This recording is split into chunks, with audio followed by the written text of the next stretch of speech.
check. Testing, 1, 2, check.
tick now than it was in the back. I know it, man. I know. Wasn't too long ago. I was just allowed to plug into the internet, and not even plug into the internet. Do like a audio stream. There wasn't even any video. Today we would have had an outfield camera too, but it got chewed up by the mowing crew like the day before the weekend. What? They chewed it up with a mower. I had video cable that runs all the way along the fence out to that deer stand. And right, they needed to go 5 more feet and it would have been clear, but they got it right at the end. So but that's all right.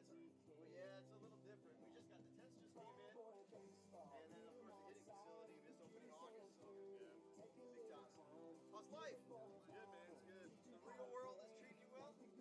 Yeah, other than Columbus. Okay. Working tax and Appalachian. It's challenging, but pays bills. I bet. Yeah. Are you like in a situation where you're always like hustling? You got to get new business, or are you more on the office side of things? Yeah, so I just work in the tax department. So I mean, they do all the stuff, and then I just go back behind them and multiply 21%. Cool. So it's not too bad, but it's it requires a lot. I'll say that. I work like 70 hours a week, probably. Wow. It doesn't go up or down based on its tax season for them. It's always going. So January, February is bad. Then April, July, October. So every quarter it gets bad, but it's not terrible. Yes, sir. Hey, Coach. What's up, man? Suggs, how you doing? I'm good. Congratulations. So you got a little one on the way, huh? Yep, That's September. Awesome. That's awesome. That's great. Man, so are you softball's in the fall, right? Softball, varsity softball, and then I'm varsity pitching coach now. So Oh, cool. Okay. yeah, it's my second year. Second year now. Your first year got cracked on by We were rolling right along last year and got canned. We had a 1-1 team ERA through 14 games last year and got shut down. Yeah. This year it's not. They're struggling. Right. We're rocking a little 2-5 record right now. Lee County. I don't ever remember last time we started 1-5, but we're 2-5 now. I But thought y'all were like 2 and 8. maybe it's 6. I think there's going to be a pretty good player coming up that played travel ball with my son. But he's a huge 7th grader. What's his name? Trying to think of some of the guys down there. Oh, dang it. There's so many of them. I think they were saying that he was, at one point he was, I don't know, it's the mom and the dad, so I don't know. Yeah. But that he was training a little bit with the varsity, and then once their season's Nash? Weston? Nash? Brendan Nash.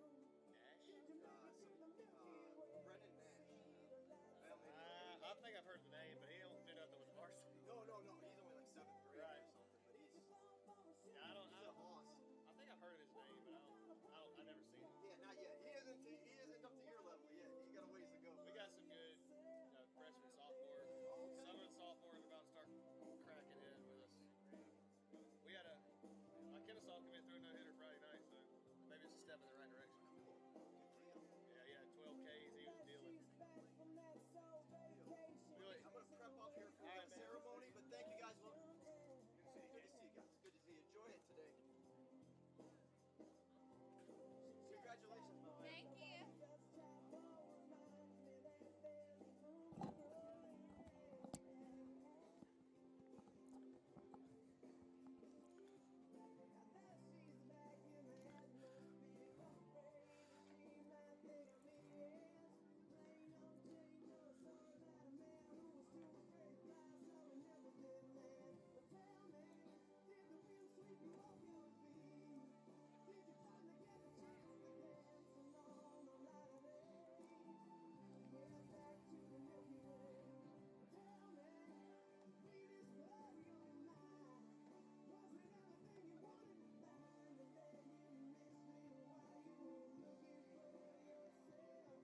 Check.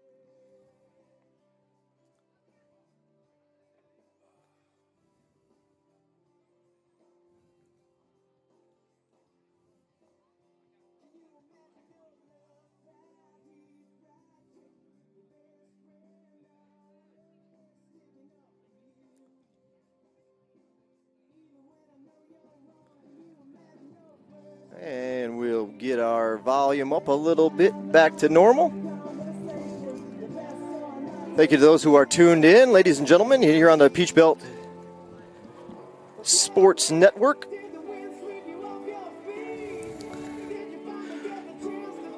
You're looking live at Hurricane Stadium. We're just a few moments away from our opening ceremony, a special ceremony today as we honor a former Hurricane who tragically lost his life earlier this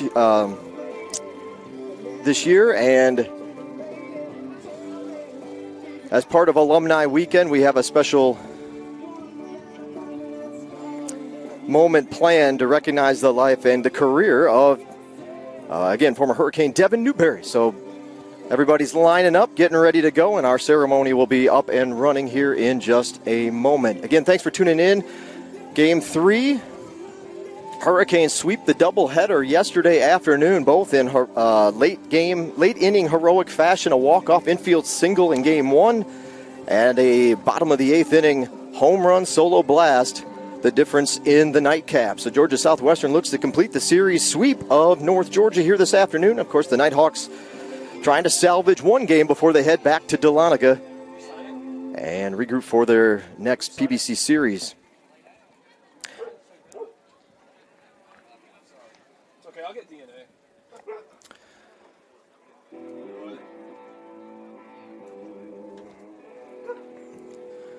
Again, just the final preparations on the field being made. A few warm-ups here, and before we get the thumbs up for head coach Josh McDonald. Beautiful afternoon in Americus, a light breeze kind of blowing in from left field here this afternoon. Early forecasts had it around 7 miles an hour. We'll see if you can see the flag out there.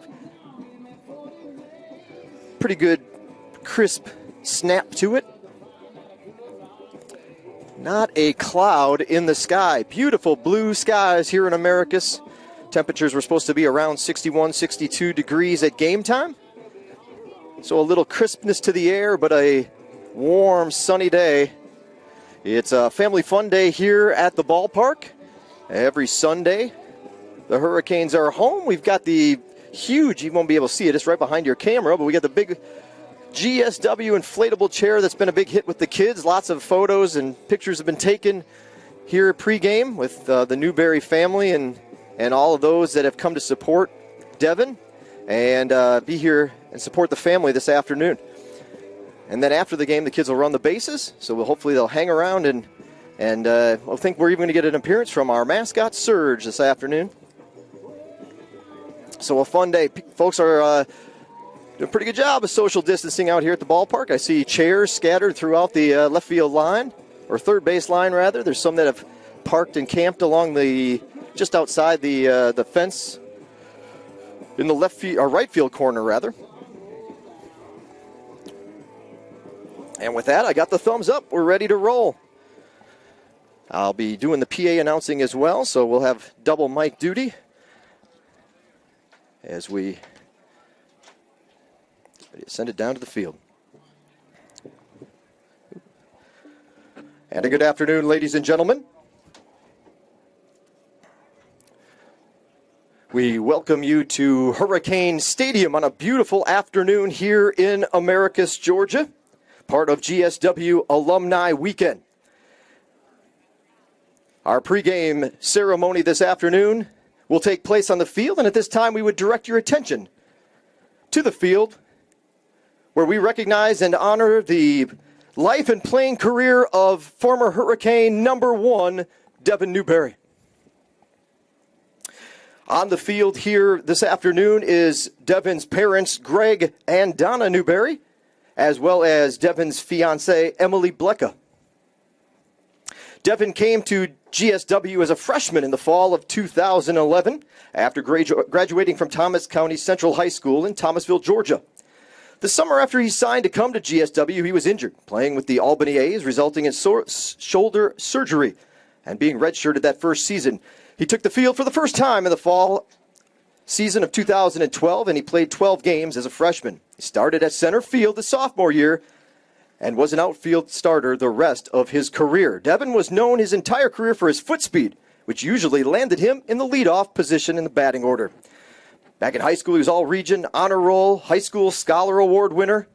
And when he came to GSW, he was a history and education major. A look at Devin's stats include his junior season when he played 39 games, had 39 hits, 18 runs scored, 6 doubles, a home run, 17 ribbies, and he stole 4 bases. Back in his sophomore season, 43 games, 37 hits, 21 runs, drove in 13 and stole 7 more bases. And all the way back to freshman season when he played in those 12 games, he had 4 hits, a couple of runs scored, an RBI, and he stole a base. In the summer of 2015, Devin went and played summer ball for the Dubois County Bombers. Devin helped propel the Bombers to the 2015 Ohio Valley League Championship. The team went 26-14 with a regular season title. Newberry scored the winning runs in both of the latter 2 games of the 3-game series against the Madisonville Miners to give the Bombers their first ever Ohio Valley League title. Newberry's walk-up music with the Bombers was, fittingly, Georgia on My Mind by Ray Charles. He batted .315 during the championship season, and Newberry's regular season numbers consisted of a .289 batting average, 16 runs driven in, and he scored 23 times. That brings us back to Americus for Devin's senior season in the spring of 2016, where Devin played 38 games. He had 54 hits, 33 runs, a home run, he drove in 17, and he stole 16 bases. He ended the season with the highest batting average for the Hurricanes that year at .358. Devin was a leader on the team and always a big encouragement to the other players. Life after Georgia Southwestern. Well, Devin graduated in the winter of 2016 after his final season on the field, and he landed a job at his hometown alma mater, Thomas County Central in Thomasville, Georgia. He was an inclusion special education teacher and an assistant coach for the varsity baseball team. In the fall of 2018, he was asked to join Baconton Community Charter School in Baconton, Georgia, to study under the leadership of former Hurricane James Bubba Birdsong on the baseball diamond. Devin taught high school history as well. After the 2018-19 season, Coach Birdsong retired, and at the age of 27 years old, Devin Newberry was named the head coach for the Baconton Blazers in the 2019-2020 season. His dream had come full circle. Devin was driving home after meeting with his seniors and leaders on the team on December 11th, 2019. About his plans and his goals for the new season. He didn't make it home that day. Devin was in a horrific accident. He lived for 4 days on life support, but after being told he would not recover, he gave the ultimate gift of life. Devin saved 3 lives that morning by donating his organs to those that could live on because of him. At Devin's service, more than 20 people gave their life to Christ. The baseball team and school adopted a slogan in his honor, and it has since become a movement in the community of Do It for Devin. The movement has raised thousands of dollars in his honor and has since built a brand new baseball facility in his honor. It is something he would be so very proud of today.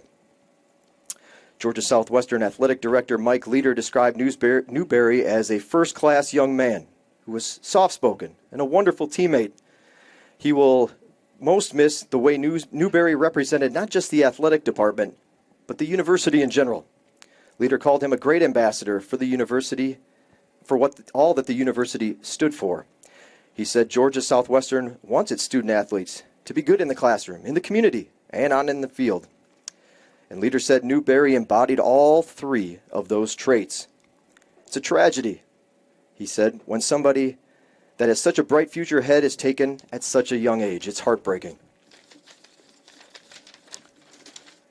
Devin's family would like to thank Georgia Southwestern and the alumni for all that they have contributed and done for them in Devin's memory since his accident. A reminder that life is short, and we should all live to the fullest and always remember to do it for Devin.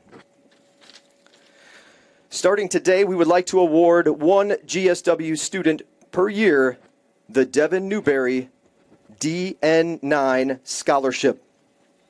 Devin walked the walk, not only in character, but also in leadership. And these are 2 traits we hope to see in each of our recipients. Today's scholarship for the 2021 season will be awarded to Jared Donaldson.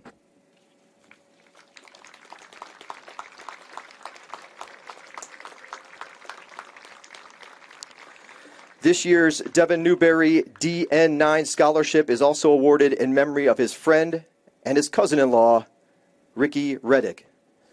Congratulations, Jared.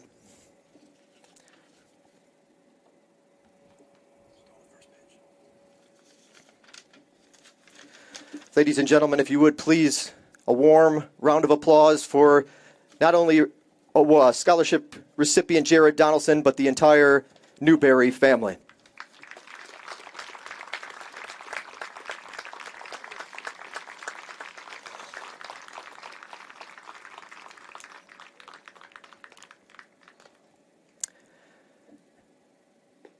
And at this time, ladies and gentlemen, looks like it'll be Miss Emily throwing out today's ceremonial first pitch. Emily, whenever you're ready, let her rip.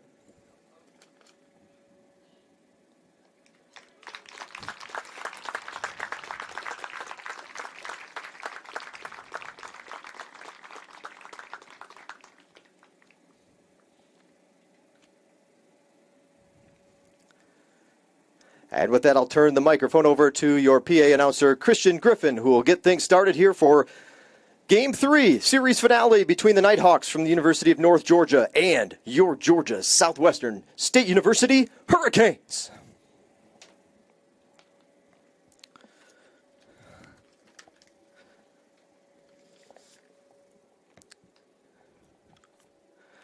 And ladies and gentlemen, same here from the press box area. We're going to give the headset over to Christian here in a moment, and he'll cover the play-by-play for tonight's, or rather this afternoon's, series finale between the Nighthawks and the Hurricanes. You are watching Georgia Southwestern State University baseball right here on the Peach Belt Conference Sports Network. Good afternoon, ladies and gentlemen. Welcome once again to beautiful Hurricanes Field on the campus of Georgia Southwestern State.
gentlemen, at this time, we ask that you please rise, remove your caps, and face the flag located beyond the center field wall as we honor America with the playing of our national anthem.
There's a full moon hanging high. You can bet there's a jacked up four-wheel drive cruising with the crew with the beer on ice. Looking for the girls that'll let their hair down. Leave a song, get us And now, let's meet the starting lineups for your GSW Hurricanes. lighting up the sky. In the countryside, we turn it up loud. Leading off, playing left field, a sophomore from Americus, Georgia, number 9, Reed Ragsdale. Batting second, playing center field from Irwinville, Georgia, number 20, Jonathan Martin. Batting third, playing first base, a junior from Deptford, New Jersey, number 22, Anthony Angelino. Batting fourth and catching, a sophomore from Gainesville, Georgia, number 35, Greg Wozniak. Batting fifth, playing second base, a freshman from Gainesville, Georgia, number 29, Miles Hartsfield. Batting sixth, playing shortstop, a sophomore from McDonough, Georgia, number 7, Matthew Mamatis. Batting seventh and DHing, a sophomore from Lakeland, Florida, number 34, Grant Sundin. Batting eighth, playing third base, a junior from Forsyth, Georgia, number 1, Tyler Skelton. And batting ninth, the right fielder, a junior from Adele, Georgia, number 3, Gunnar George. And on the mound for the Sunday matchup, making his third appearance of the 2021 season, a redshirt freshman from Kingsland, Georgia, number 38, Aaron Wainwright.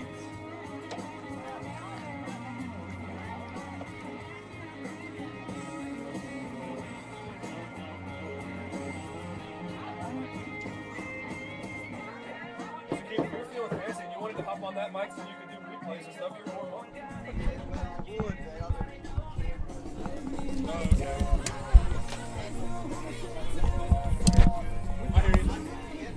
Hit a home run or something, I'll still flip it, but Okay, yeah. yeah, no, I think you're good. I just may have to adjust your Okay.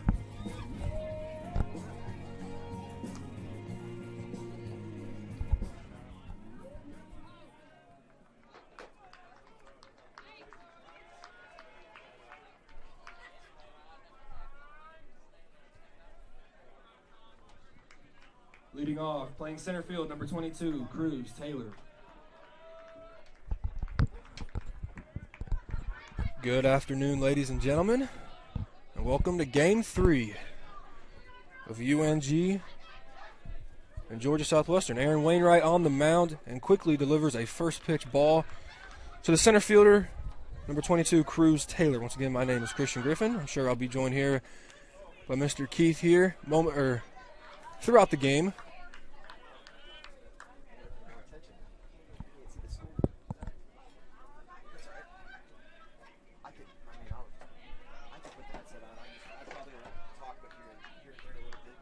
Okay, yeah, that works. Wainwright comes, sets, and delivers high for ball 2.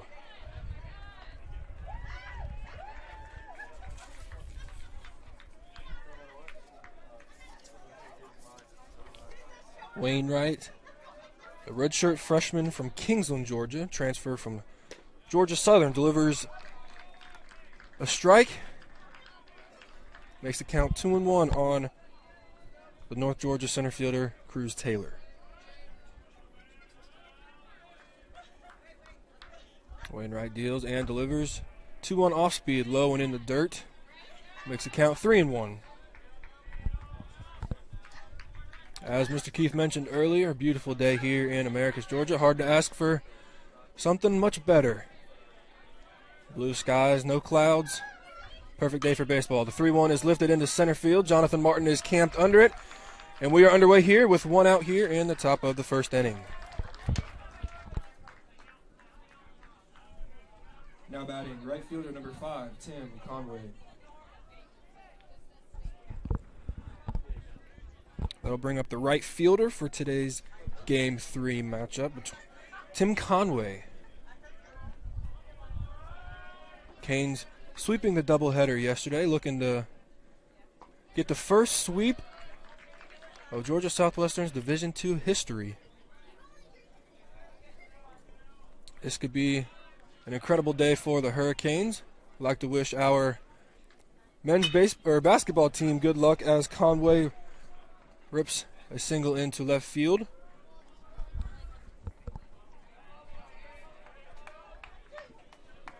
Now batting, catcher number 24, Andres Perez.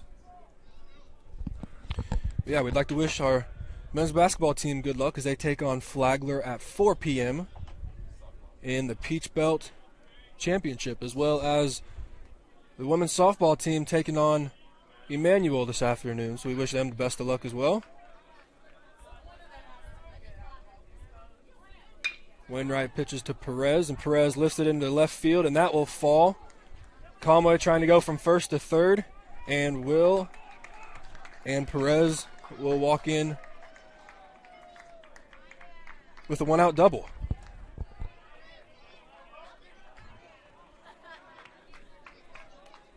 Now batting, second baseman number 28, Bill Leroy. Would that be just a hit and you advance on the throw? Like, I don't think. I think it'll be a double. I think it's a double. Do you think he'd have ended up at second if they were trying to get him? Oh, yeah. I think so. Okay. All right. That's if you want. I don't know. Bill Leroy up to bat after back-to-back hits for North Georgia here in the top of the first inning. Good stop by Wozniak on the first pitch.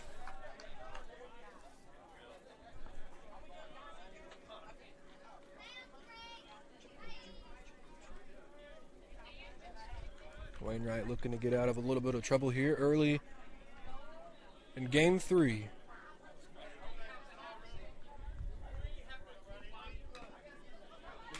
And the 1-0 pitch is fouled straight back into the umpire. So I'm sure Wozniak will take his time getting back into his squat, giving the home plate umpire a few seconds to regroup.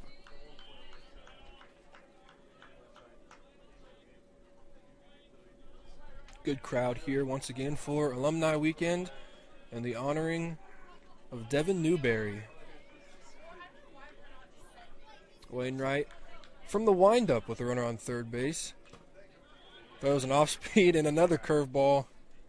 Finds the umpire.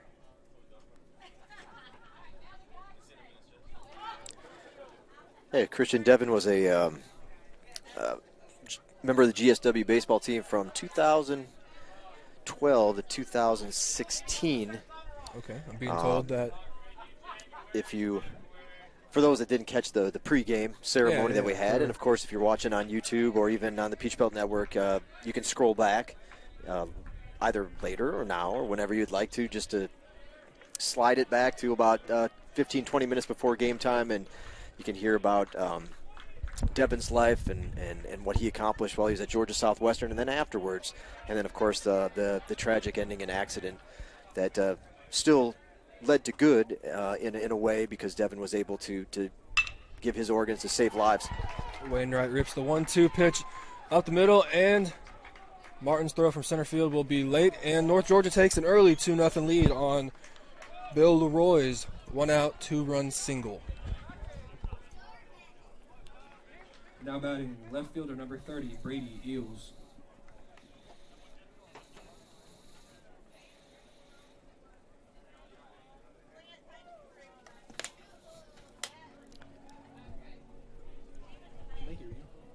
Okay. I just wanted to make sure you weren't just telling me, you were telling them. Yeah, that's okay. If I kind of something like that, I'm muting it on muting my mic, so we'll be all right. Okay, yeah, cool. Coach Ivy Starling comes out for a meeting to meet with Aaron Wainwright. Greg Wozniak tags along, and Well, I couldn't make it out here. We had the GISA, that's the Independent High School Association's Final Four championship Saturday, actually yesterday. But this isn't something completely new to the Hurricanes, I believe, right? They fell behind. Was it game 2? Was it 2-0 early? So yes, it was. Yeah, 2-0. They answered. It's funny. The scoreboard looked the exact same all the way around, except up until Jonathan Martin's solo blast in the bottom of the 8th inning. But yeah, up until then, whenever North Georgia scored, the Hurricanes responded. So I'm sure they're looking to do the same thing here. Brady Eels digs in to face Wainwright and checks to swing on a first pitch breaking ball, but went around. Sure, Wainwright would love a little twin kill in here. Get the Hurricanes up to bat in the bottom half of the inning. Wainwright comes, sets, and pitch on the way is up and away. Bill Leroy, the difference maker so far here today, with the 2-run single following a Conway single and a Perez double.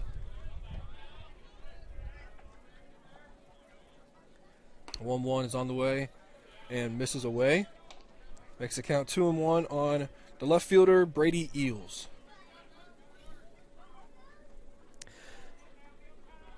Well, the Nighthawks came into this series just on the outside looking in at the top 25 in the baseball writers poll. They were at the top of the receiving votes list. The Canes will get one on the ball, fisted to the first baseman. Anthony Angelino throws to second, gets the force out, and there are two away here in the top of the first inning. So pretty formidable foe for the Hurricanes on Alumni Weekend. Number 39, and obviously not how they anticipated. The guests anticipated the series to start off, so I'm sure they're swinging angry today to try to at least salvage one game out of this 3-game weekend set with the Hurricanes. Nick Levenstein's up to bat to face Wainwright with 2 outs here in the top of the first inning. The righty comes set and picks off to first. A low pick, but a good stop by Angelino there at first. And Levenstein's will get back into the box and await the first pitch. Levenstein's with a couple of doubles in the nightcap last night. First pitch is away for ball 1, so I'm sure the Hurricanes have his name circled as a key out for this Game 3 matchup. Looking for the sweep. Wainwright gets the sign from catcher Greg Wozniak, who had a terrific games yesterday. And Levenstein's rips the ball over the first baseman. Eels will go from first to third. Levenstein's pushing for a double. Eels slams on the brakes with a good relay from George in right field. And as I said a moment ago, Levenstein's with another double.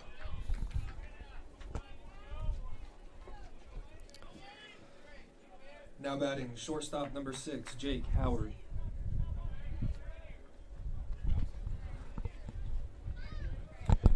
So Levensteins continues to swing a hot bat.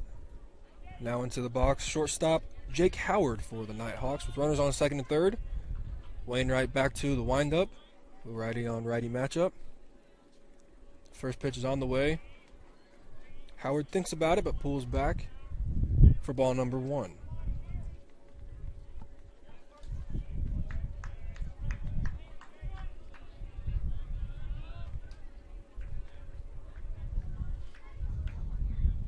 The 1-0 is on the way and in there for a called strike. Good pitch by Wainwright to even the count at 1.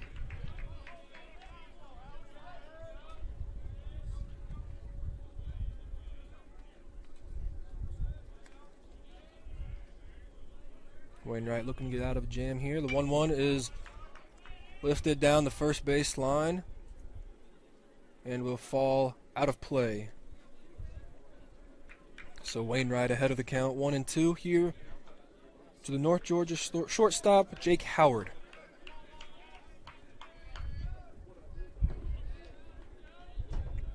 North Georgia comes in with the same lineup as yesterday, but moved a couple of the 6, 7, 8, and 9 batters around, so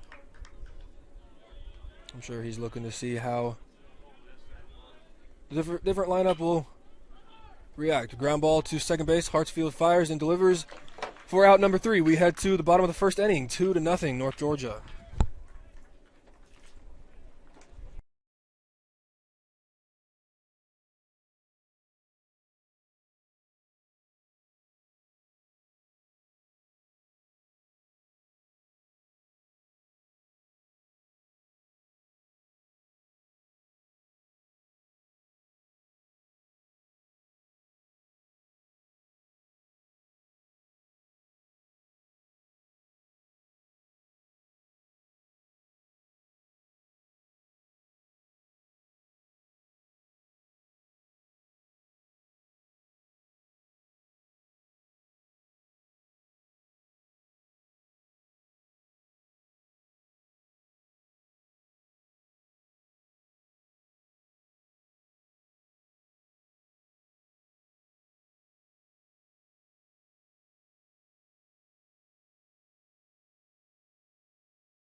I know belts and hoses, not X and O's.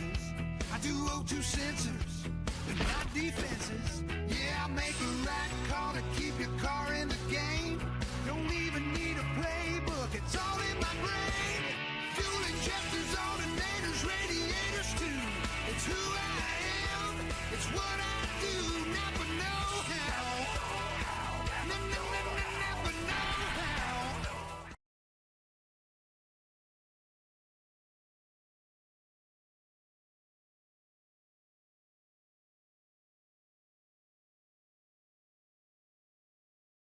Reed Ragsdale will get things going for the Hurricanes here in the bottom of the first inning. It will take a first pitch away for a ball. North Georgia pitcher is number 23, Cade Heel.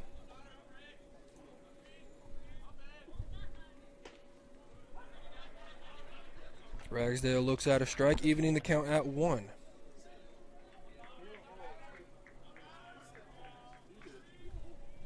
That's a heel.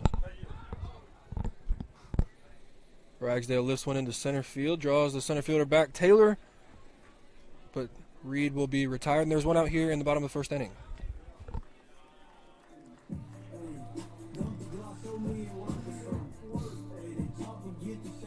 Now batting center fielder number 20, Jonathan Martin.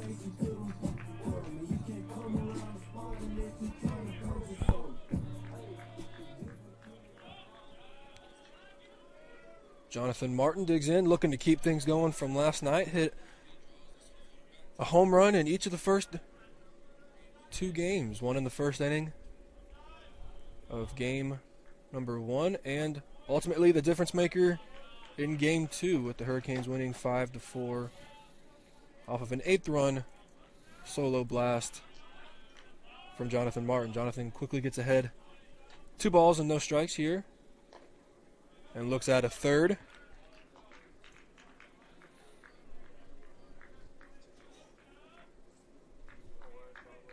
So Heel definitely pitching carefully to Jonathan.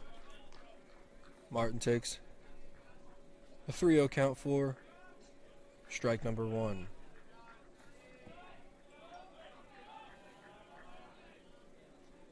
Pitch is on the way and called for an inside strike. And Heel evens the count, or gets back into the count. The 3-2 pitch is on the way and is swung on and fouled down by the North Georgia dugout.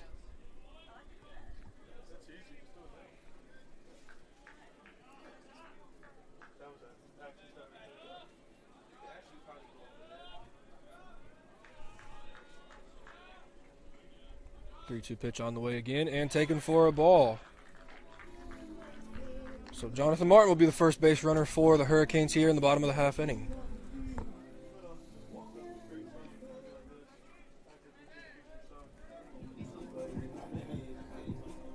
Now batting, first baseman number 22, Anthony Angelino.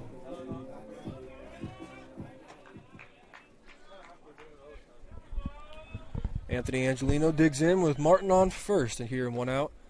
Watches the first pitch low. Angelino, the first baseman for the Hurricanes in the 3-hole, as he has been for every game so far this season. Martin with the lead off first. Angelino watches the first pitch strike, evens the count at 1. Angelino comes into today's ball game with a .219 batting average. He's got 7 hits on the season.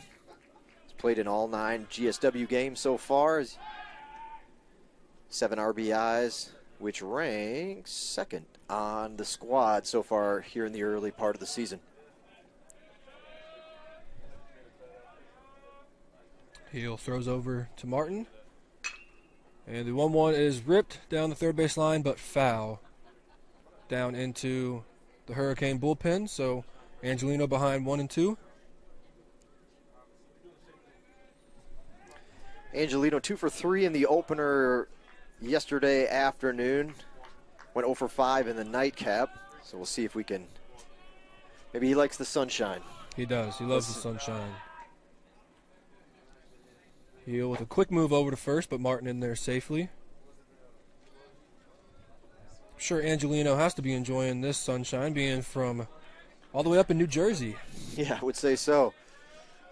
The 1-2 is on the way and fouled down the first base line and will fall out of play. So good job of Angelino staying alive, and we'll live to see another pitch. Hurricanes looking to answer North Georgia's 2 runs here that came in the top of the first inning.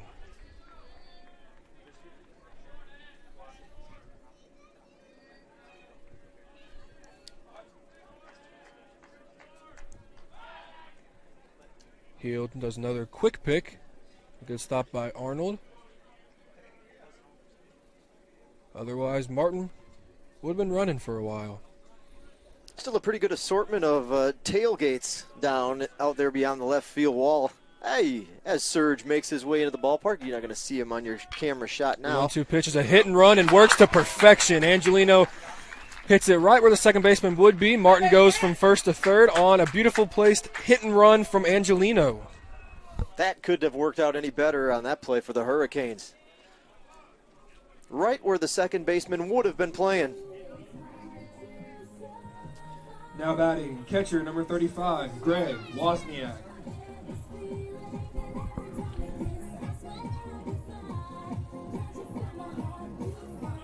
Greg Wozniak digs in, looking to continue his hitting. Hit a home run yesterday in the nightcap over the Go Canes sign in left center field. So I'm sure all the tailgates out there would love to collect a little souvenir here. And I'm sure the rest of the Hurricane roster would not complain either. Wozniak watches the first pitch in was actually a ball, actually. Okay. Yeah, beautifully placed hit and run there from Angelino. Martin goes from first to third, runners on the corners for Greg Wozniak. The 1-0 changeup is low. Puts Woz in the driver's seat. Let's let him go fastball hunt and see what he can do with it.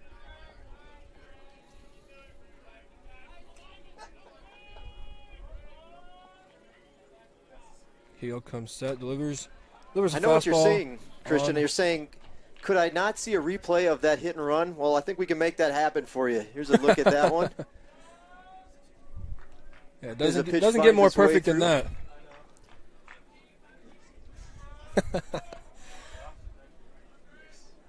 Well played, Hurricanes. Well played. 2-1 to Wozniak is lifted in to shallow center field. That ball might fall into no man's land, and it will. Oh, and Angelino will be called out on the force at second. So, unfortunately, that will go as a fielder's choice for Wozniak. However, he will get the RBI.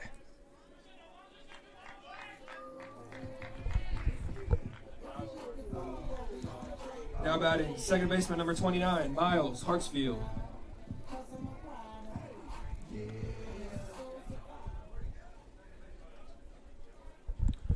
Yeah, unfortunately, Wozniak will not get get credited with a hit for that, but he will take the RBI on the fielder's choice. Miles Hartsfield digs in.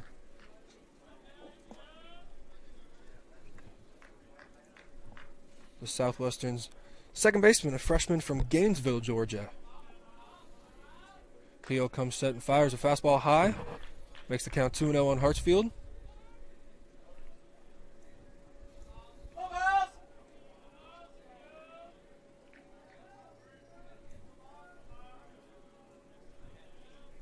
Pio comes set and fires the 2-0. Is taken in there for a strike. Brian, who got out for them last inning?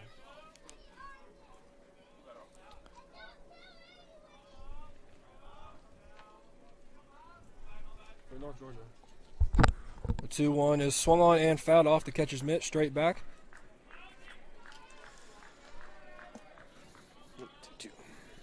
We will do this. If you tuned in last night, there's 2 balls, 2 strikes, and 2 outs. So you already know what's happening up here in the press box. 2-2 is on the way and fouled away, so we get to do it again.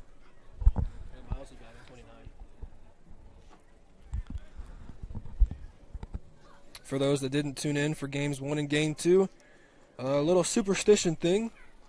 When there's 2 balls, 2 strikes, and 2 outs, call it deuces on the board. You just rub the right side of your hat with 2 fingers. Heel will throw over to first, so Wozniak dives in safely.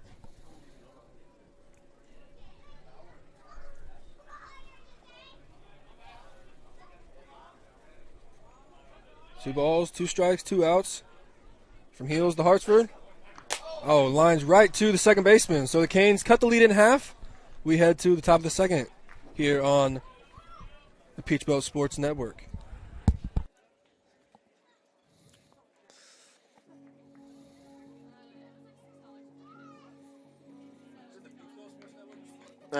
Peach Belt Conference Sports Network.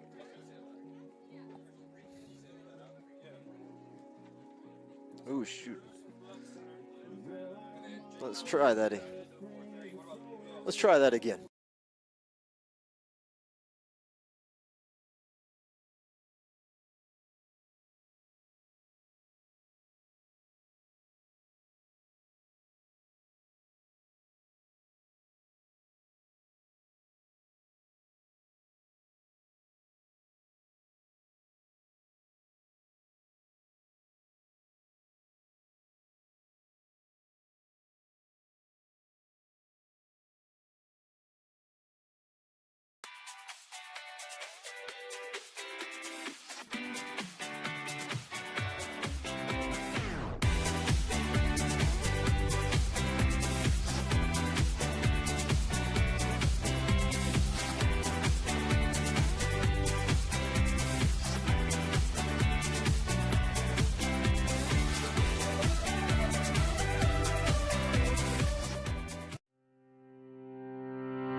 baseman number 15, Jake Arnold.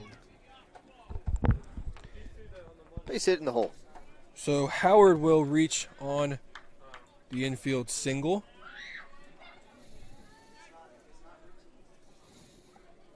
Good effort by Stelton and good job by Angelino to keep him at first. He brings up first baseman Jake Arnold. Arnold lifts the ball into right field. Gunnar George is camped under and will put him away, and we will head back to the top of the lineup with Cruz Taylor.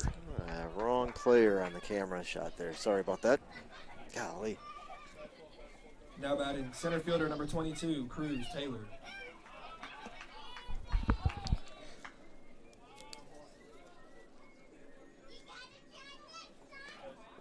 Cruz Taylor flew out to center field to start the game for North Georgia.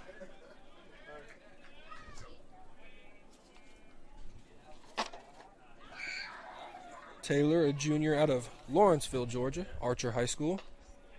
Watches the first pitch low from Wainwright.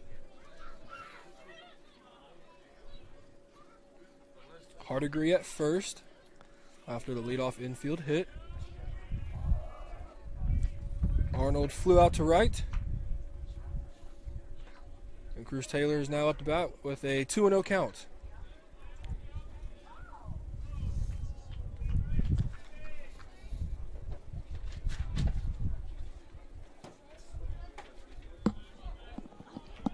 Wainwright gets the sign from Wozniak. Combs sets and will fire over to first. Another pick by Angelino on the low pickoff attempt.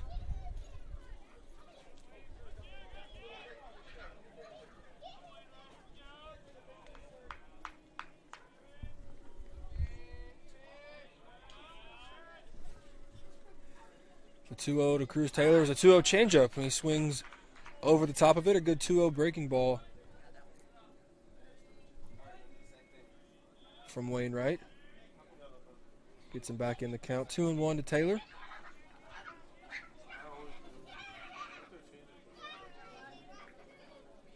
I'm sure the Canes wouldn't complain about a inning double play right here. Have to be quit with Taylor up to bat right now.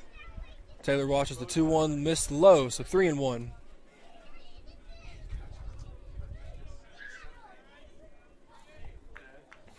You'll have to excuse me, Christian. I was just enjoying a moment with Serge, our mascot, over on the big inflatable chair behind us. So, when Serge is out, you got to make the most of it. You got to make the most of it. That's well said. Taylor will watch ball 4, and we'll bring up the right fielder, Tim Conway. Now batting right fielder number 5, Tim Conway.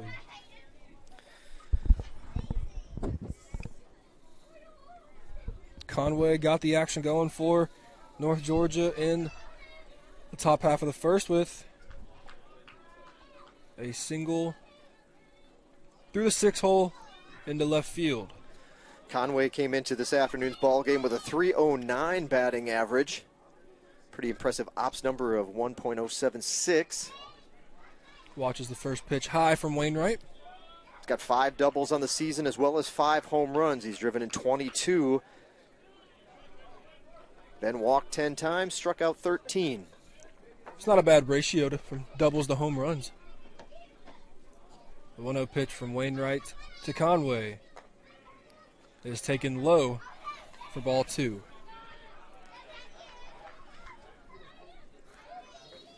Wainwright having to throw a few more stress pitches than what I'm sure was intended. Stress pitches being those with runners in scoring position. Wainwright delivers a 2-0 fastball in there for a called strike.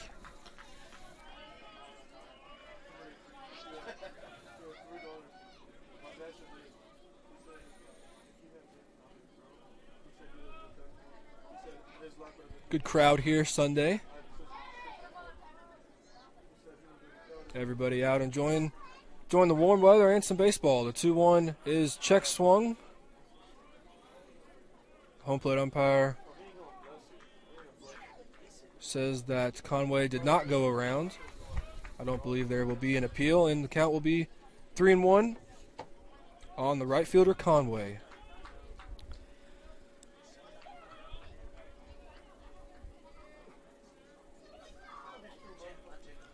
Wozniak with a, I was going to say catching equipment error, but calling out the trainer. Trainer Bryce coming out. Yep, Bryce lost. Looks like it's something on the finger, maybe on that block attempt or something. I didn't see anything that would have caused too much pain, but so Georgia Southwestern starting pitcher Aaron Wainwright, mentioned a transfer in from Georgia Southern. He's making his third start of the season. He's got a 1-1 record. He's pitched 11 innings, 5.73 ERA, 4 strikeouts so far this season. He has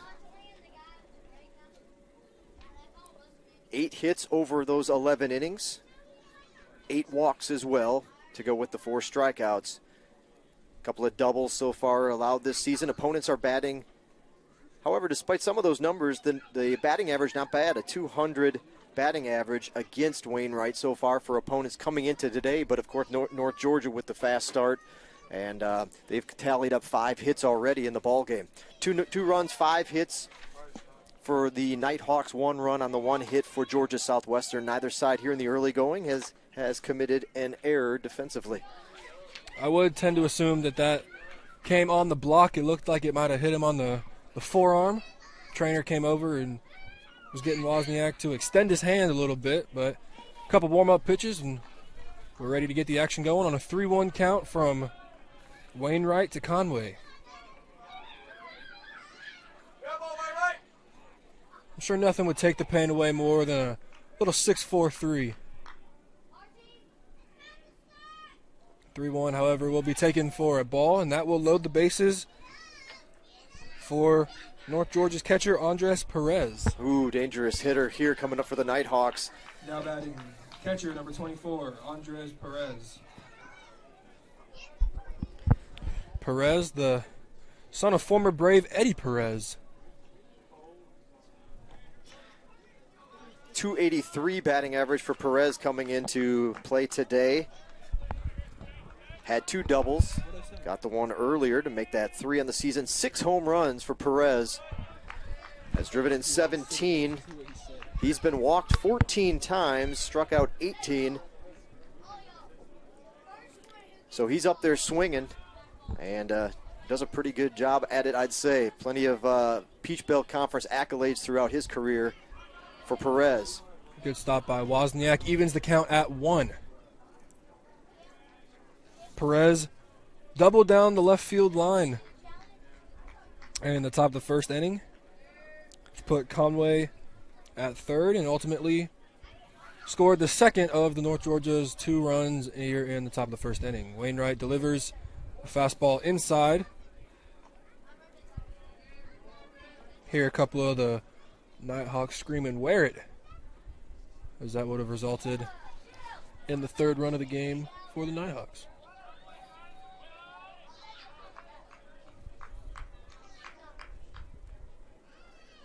2-1 is a good curveball in there. Evens the count for Wainwright. Nice pitch and a big cut from Perez. He was thinking of making it a 6-1 ball game with that hack. Dangerous at bat. I know it's early in the ball game, but bases juiced, up already a run here. They've been hitting Wainwright fairly well. If he can somehow work his way out of this, that'll be a really good, obviously a good sign for the Hurricanes. And you don't want to put that pressure on your offense to be in such a big hole out of the chute here. So big at bat to a dangerous batter coming up right here for the Hurricanes. Yeah, definitely. This can be a big tempo setter inning for the rest of the game for both sides. But however, Perez swings and misses, and Wainwright gets the big strikeout, and there are 2 away here in the top of the 2nd inning. Now batting second baseman number 28, Bill Leroy. That'll bring up Bill Leroy.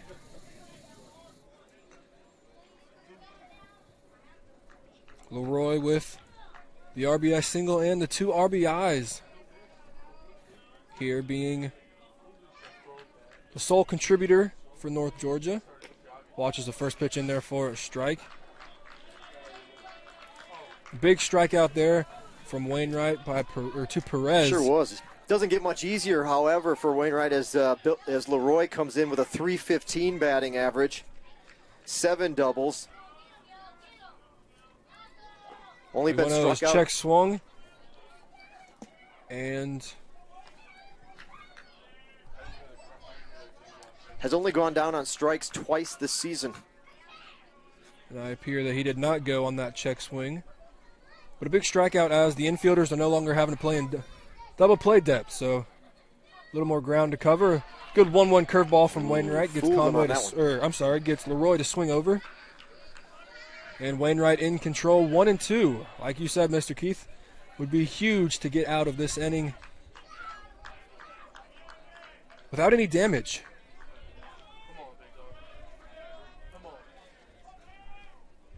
The 1-2 pitch from Wainwright to Leroy is high, causing Wozniak to jump out of his stance. I was wondering if he'd go up top with that one. That's the pitch. He kind of went upstairs with Perez after a change in speeds a little bit. Thought maybe he'd try it again there. He did, just a little too far out of the zone. Big action pitch from Wainwright. He won't want to force a 3-2 count and give the runners a head start, so I'm sure we'll see some action here. 2 pitch, however. Oh, no. Sneaks under the legs of Greg Wozniak, and Hardigree will advance on the passed ball.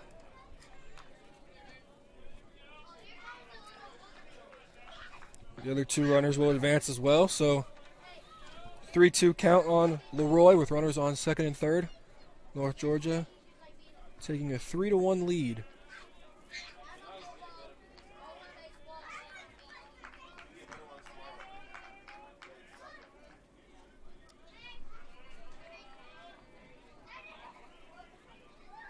The payoff pitch to Leroy is swung on and lifted into shallow left field. Mamadas camped under it and will make the play. So we head to the bottom of the second inning. You're listening here on the Peach Belt Conference Sports Network. We'll be back after this. Send it to commercial. We'll look at that. Another replay of that Perez strikeout as we'll send it to the break here on the PBC Sports Network.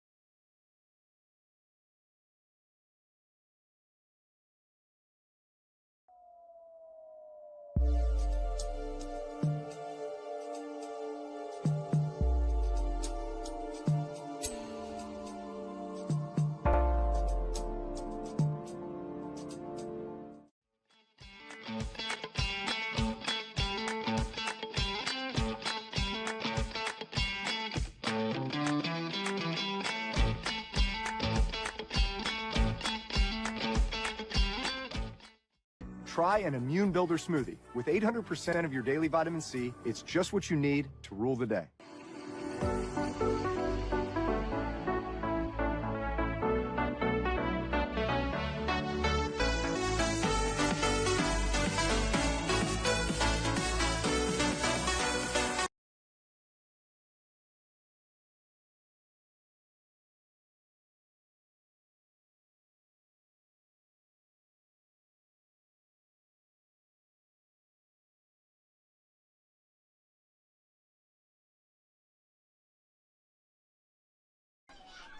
North Georgia answered the Hurricanes 1 run in the bottom of the first.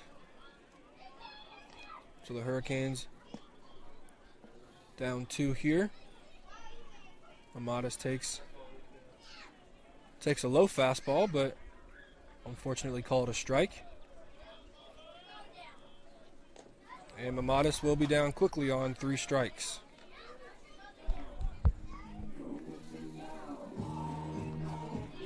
Now batting, designated hitter number 34, Brant Sundin.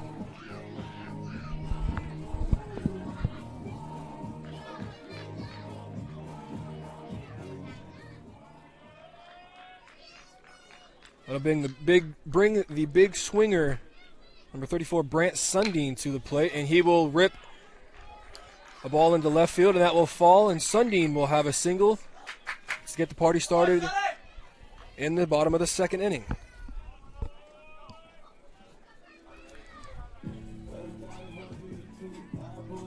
Now batting, third baseman number 1, Tyler Skelton.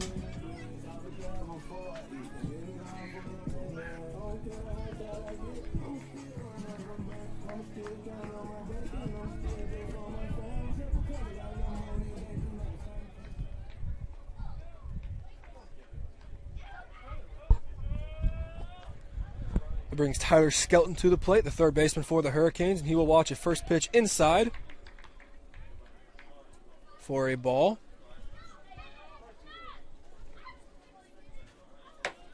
Hurricanes looking to get a little rally here in the bottom half of the inning. A one-out single from Brant Sundin brings Skelton to the plate. He watches the 1-0 high, so it's quickly ahead 2-0.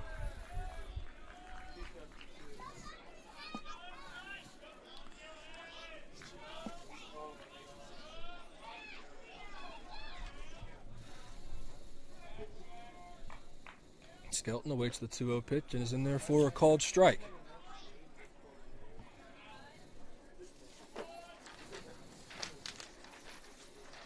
Skelton, a junior from Forsyth, Georgia, graduated from Mary Persons High School.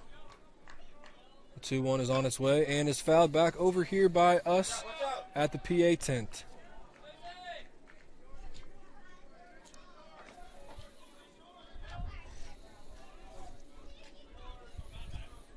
Skelton adjusts his batting gloves and steps back into the plate and awaits the 2-2 pitch from Heel.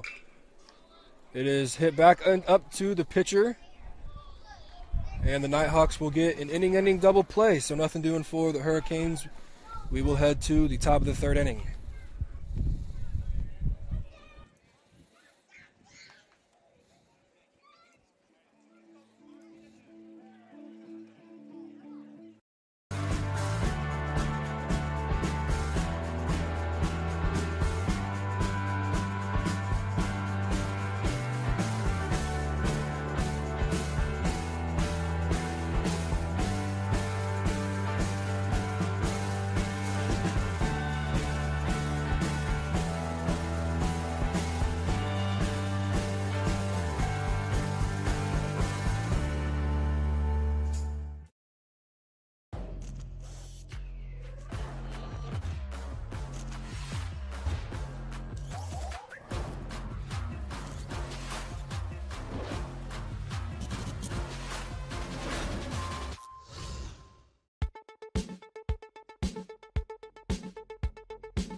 Oops.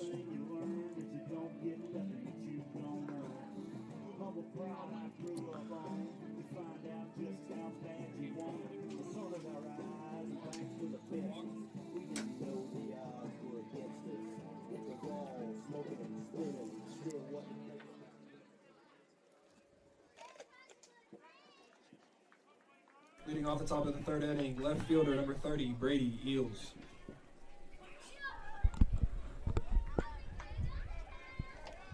Brady Eels will lead things off in the top of the third inning.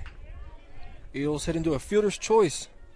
His first at bat shows bunt but pulls back as the pitch from Wainwright is outside.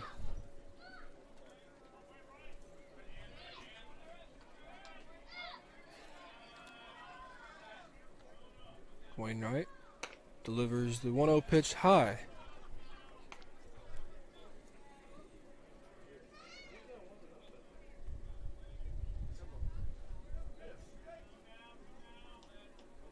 Wainwright from the windup Delivers a 2-0 fastball in the inner half of the plate. Looked like Eels was taken all the way. Oops, 2-1, my bad. Sorry about that, folks at home. Shows bunt and will bunt it right back to the pitcher. Oh, no. However, Wainwright mishandles the ball, and Eels will be aboard on the error by Wainwright. Hurricanes commit the first error of the ball game. Hitter number 39, Nick Levensteins. It brings Nick Levensteins up to bat. Levensteins doubled in the top of the first inning.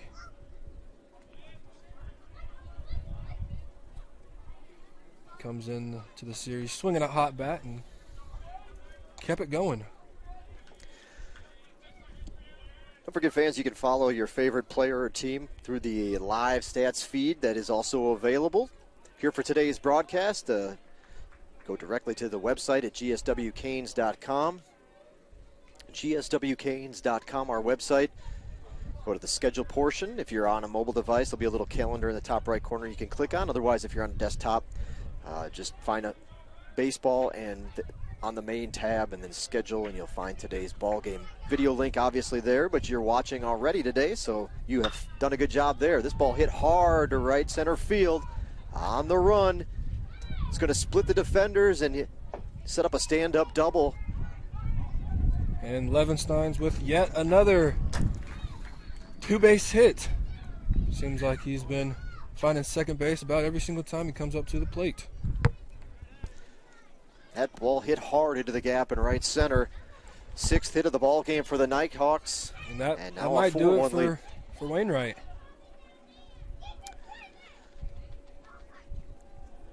I believe they put the link for live stats embedded into the PBC Network website as well, but if you're on a smart TV or watching at home in your living room, you may have to pull up the phone or your laptop.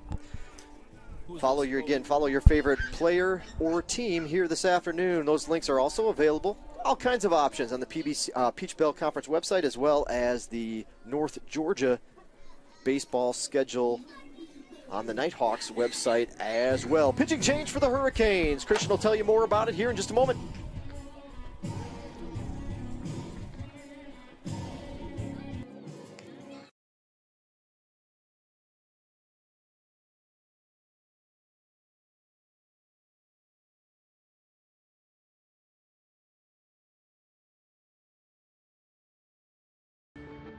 They say college is the best time of your life.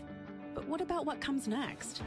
At Georgia Southwestern State University, you're not just here for the clubs, or the campus, or the dining hall. You're here for small class sizes, affordable programs, and real-world experience. When you come to GSW, you're not just here for college. You're here for your tomorrow. Georgia Southwestern State University. Take tomorrow by storm. Start your journey at gsw.edu.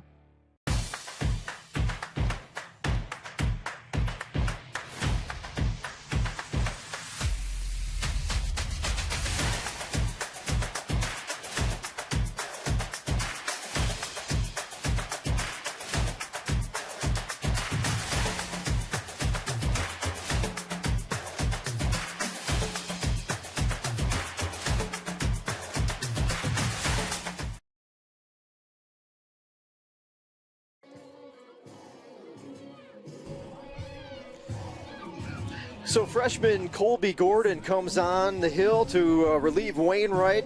He'll inherit a runner here in the top of the third. Gordon, a 5'11 freshman from Gray, Georgia, Jones County High School. He's making his second collegiate appearance. Pitched 2/3 of an inning so far this spring, so limited action here, but still in the early going of the 2021 campaign.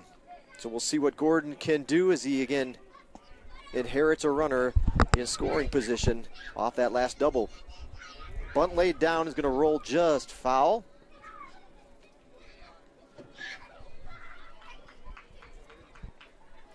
North Georgia looking to add to their lead, and knowing that every run here is very valuable, looking to get the runner in scoring position. The Nighthawks with 2 runs in the first, a run in the second, now a run in the third. Nobody out here in the inning. Gordon's one appearance came back on February 23rd, a home game against Albany State. So this is his first Peach Belt Conference action. That one gets a piece of him, and the runner will trot down to first base. 2 aboard now. Now batting, third baseman number 17, Will Hardigree.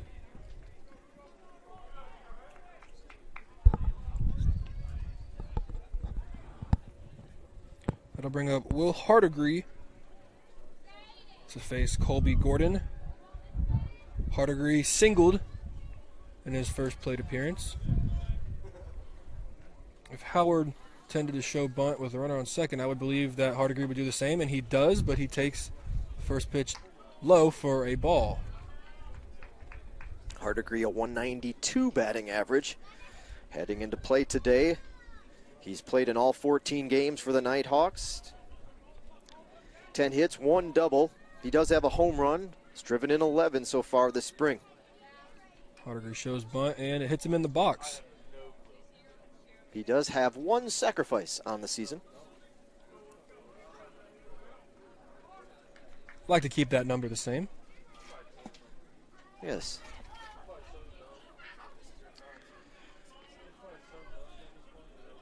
So over the 14 games, he's been walked 6 times, struck out 7. Gordon gets the sign from Wozniak. Hardigree shows bunt, and the curveball is in the dirt. A good stop by Wozniak. That would be the last thing the Hurricanes would want, would be a wild pitch or a pass ball to do the favor of the bunt without Hardigree having to sacrifice himself.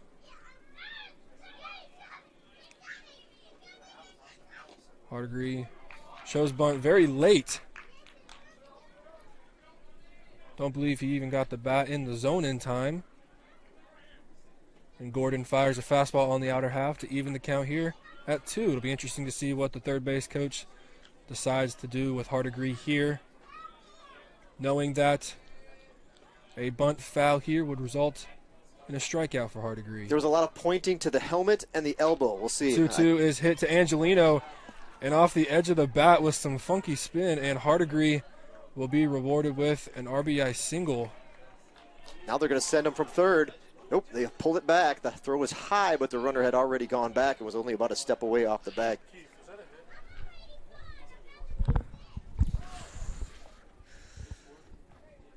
Now batting, first baseman number 15, Jake Arnold. Ball was had such weird spin, circling but I mean, it off was the right at him. edge I of don't the know. bat, yeah. And there wasn't a lot of pace to it, so I think you're going to have to give him an error on that play. It didn't get him at all. I saw from our angle, it's hard to see, or my angle. Yeah, he was just running, and then all of a sudden just tried to reach out. All right, if it got through, it got through. So that will be the 7th hit of the ball game for the Nighthawks. Jake Arnold.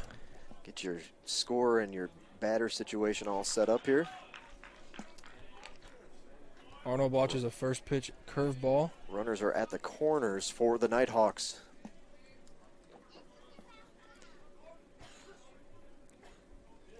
Unfortunate series of events there for the Hurricanes. Looked like it could have been a double play or at least 1 out. But now they stand with a run in, runners on the corners, and nobody out. So the taps to the helmet and the elbow from the third base coaching box is the hit a squibber off the end of the bat play. So remember that for if we're trying to scout for the next play. The next setup like that. It was unfortunately the worst point or worst part of the whole story is there are no outs and runners on the corners yet to boot. So the Nighthawks might not be done here yet unless Gordon can take it into his own hands and here and shut him down the rest of the way. Big swing. 2-1 swung on from Jake Arnold. Evens the count at 2. Hurricanes not playing in, so They will trade 2 outs for a run here. 2-2 is on the way and swung on and missed. So a big strikeout there from Gordon. Gets the first out of the inning. Now batting center fielder number 22, Cruz Taylor. That will flip the lineup for the center fielder, Cruz Taylor, who has flown out to center field and walked so far here today. There you go. First collegiate strikeout for the pitcher from Gray, as I mentioned. Not a bad time to get it. First pitch is curveball taken for a strike.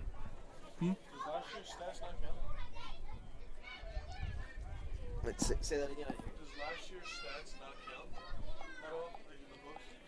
Because this is his second year. What it is? No, it just says that he did, like all the stats just say that they didn't play. Look on the website. Okay. Oh. So yeah, none of the stats counted. So, like, this is his second year here, and he's pitched like last year. It's just, I didn't know. No, those stats should count then. That's interesting. I think. No, I think the Albany State was credited with his first career start.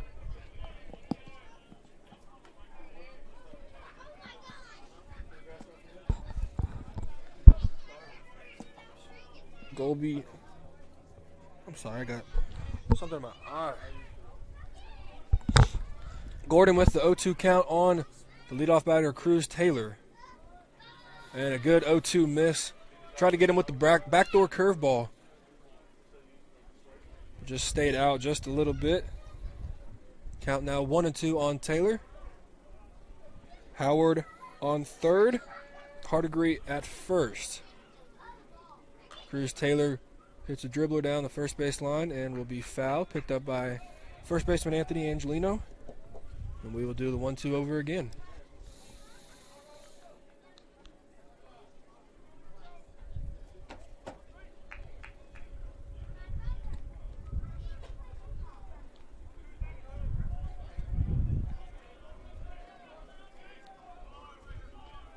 Gordon gets the sign from Wozniak. And will fire the 1-2 just off the outside corner. And that will even the count at 2 balls and 2 strikes to the North Georgia center fielder.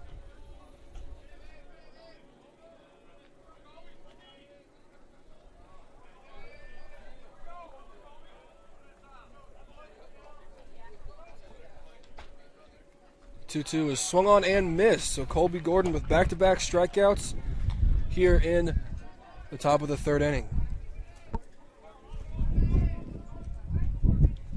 Now batting right fielder number 5, Tim Conway.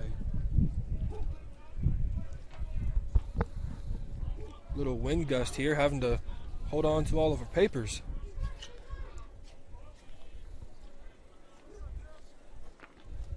Take a look at that last strikeout pitch.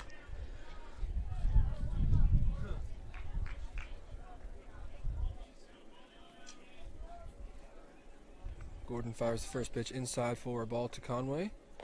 The 1-0 is a good curveball from Gordon, swung on and missed. Evens the count at 1.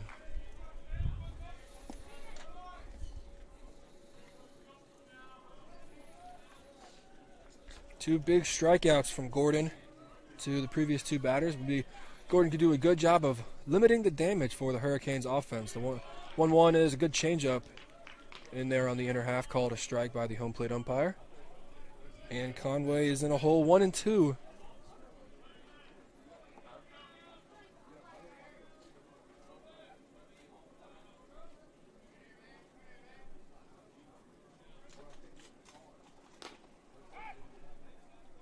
The 1-2 delivery is high.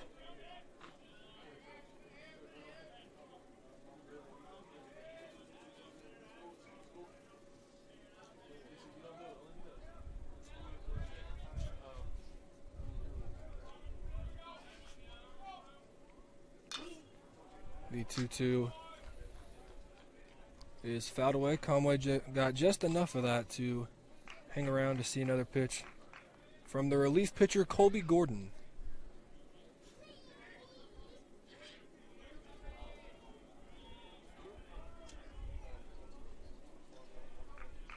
Gordon Martin fires the 2-2, and the pitch is low. Good stop by Wozniak. Keeping the runner at third. And we will have a payoff pitch here from Gordon to Conway.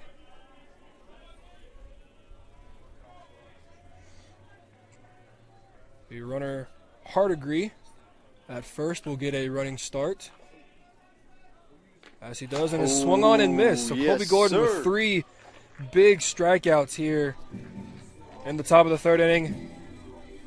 Comes and gets the job done and limits the damage. We'll be back for Hurricane offense when we come back after this.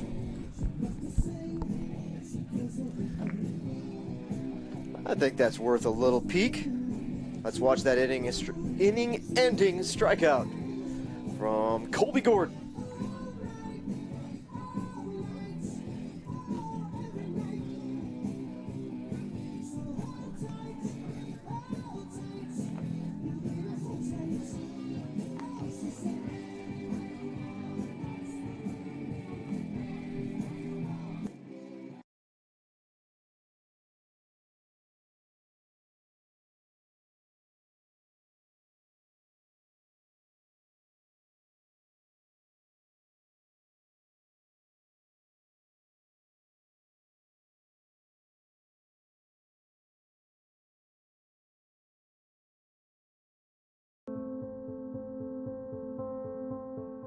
Here is where we're from.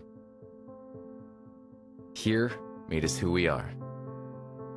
Here is where we learn relationships are worth more than dollars can measure. It's a value that grows over time, strengthens under pressure, and thrives when serving others. We're Synovus, and we're here for our community because we live here too. Synovus, the bank of here.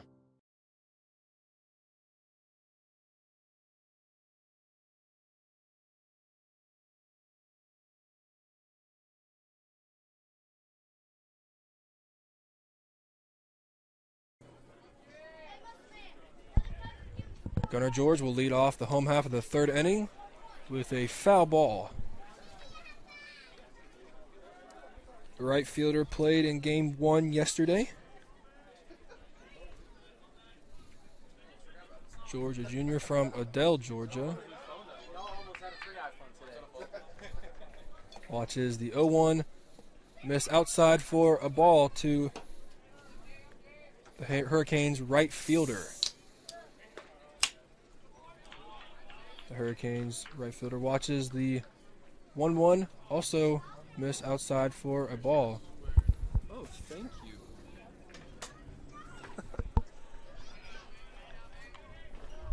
The 2-1 is swung on and missed from George. We are at the ballpark after all, so folks might have heard the popping of the can. You know, I mean, we are at the ballpark, and Oh, I don't blame you. I mean, no hot dogs today. That was yesterday, I think. They had the alumni luncheon here. I know they had the big smoker and the grill. Yeah, it was a great event. A lot of people. It's good to see the alumni stick around. And we were talking up here. It was really good to see them stick around for game 2. Not just necessarily come for the game 1 event, but to stick around for both of them. And the Canes rewarded them as Gunnar takes a walk.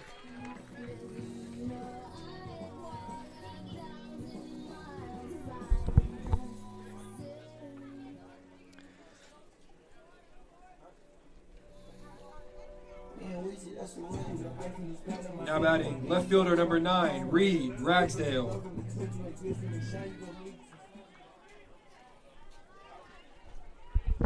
I'll bring up the leadoff hitter, Reed Ragsdale, and Ragsdale will ground.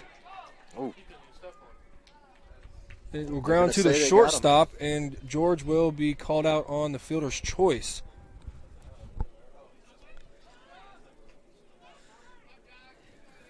Yep, got him for the force at second. Like you said, runner reaches on the now batting, center fielder's fielder choice. Number 20, Jonathan Martin. Bookends to the Hurricanes scoring in yesterday's doubleheader with Martin a first inning home run in the opening game. And then he closed out the day with the eighth inning blast that was the decisive run. It got the Hurricanes the win in the sweep of the doubleheader yesterday in the nightcap. No, of course, being a Coca-Cola campus, nothing like enjoying a nice ice-cold Sprite at the ballpark. As I Especially get my, in plug in these for temperatures. You can't light beat it. and refreshing. Oh, yeah. Martin, the center fielder, watches the first pitch miss away. Takes a big hack at the 1-0 fastball and fouls it off down over the Hurricanes dugout. I tell you what, those youngsters just gravitate towards that fella Surge over there. They're enjoying the inflatable chair, which is kind of like a half bouncy house, apparently, which is good. Kids always find a second purpose for things, so. But I will say they took their shoes off, which is nice. Okay. Bouncing around, it's like a little mini bounce house. That's good. And they got it all to themselves, although there's some folks and kids around it. Many of them wearing their Do It for Devin gold shirts that they've got on. That was very nice that they made up, and they got the GSW colors. Hurricanes looking to feed off the little kids' energy up here. Yes. Look to get a little rally going. Martin down 1-2. The pickoff to George is not in time.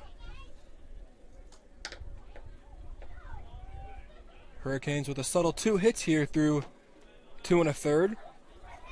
George is off and running on the pitch. And another perfectly placed hit and run through the first baseman and the second baseman. I'm sorry, Ragsdale was the runner. Ragsdale off and running on the pitch, and we'll get to third.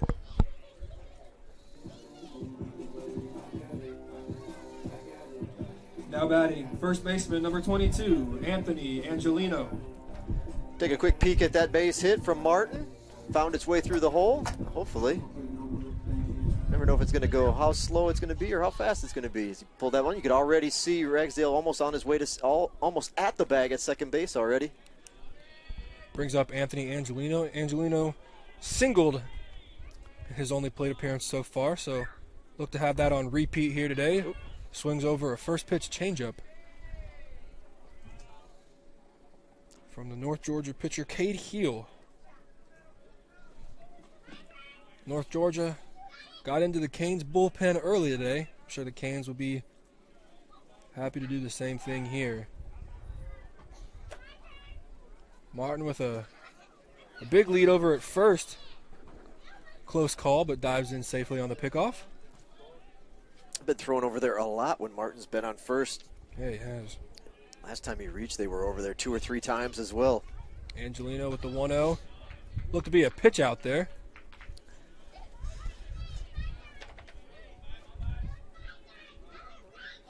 I believe the only runner to test Perez's arm so far was Wozniak on the delayed steal in Game 2 last night, which ended up being a very valuable run.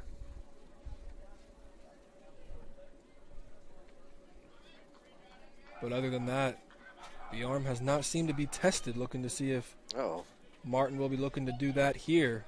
A few of the dogs are not getting along over there. And another pickoff to Martin. Make it 3 in a row. Canines. The 1-1 to Angelino will not come yet. And Martin is actually called out on the pickoff from Heel to the first baseman, Arnold. Looked like Martin may have been leaning to take off there. Maybe another hit and run. And now there are 2 away here in the bottom of the 3rd inning. Anthony Angelino looking to carve into the North Georgia lead a little bit here. The 1-1 pitch is on its way and hit to the second baseman. Second baseman will fire to first, and that will do it for the bottom of the 3rd inning.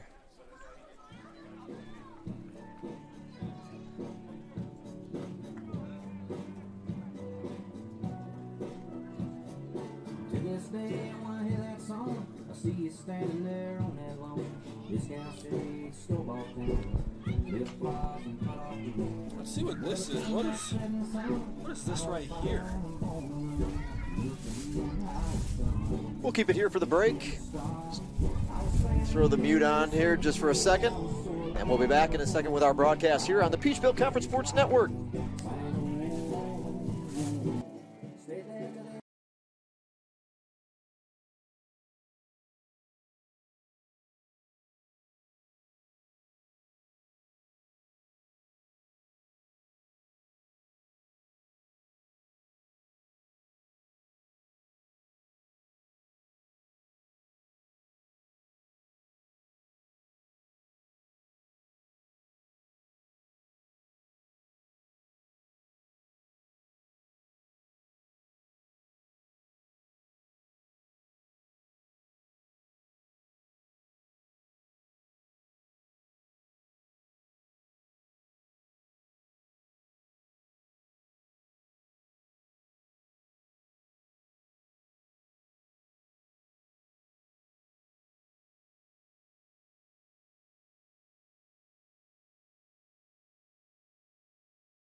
Plenty of ways you can follow the Hurricanes on social media. You see all those options there.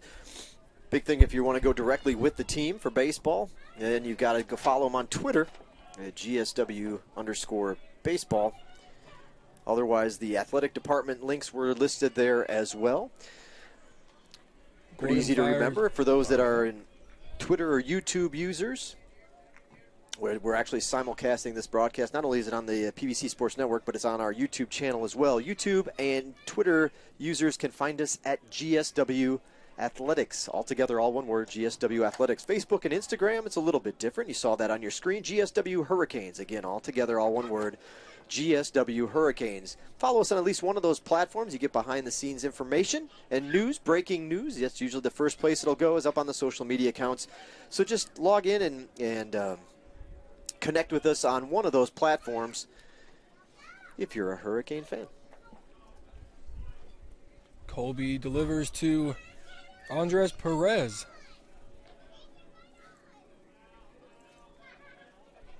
Colby came in and struck out Perez in their first matchup. The 2-2 delivery is inside. I'm sorry, counts 3-1. Not full. And Perez will draw a walk to lead off the top of the fourth inning. Now batting, second baseman number 28, Bill Leroy.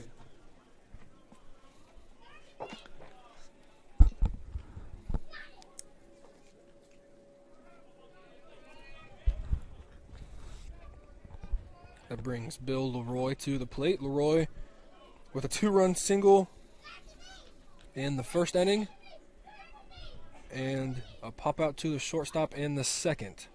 Gordon fires a first pitch curveball low.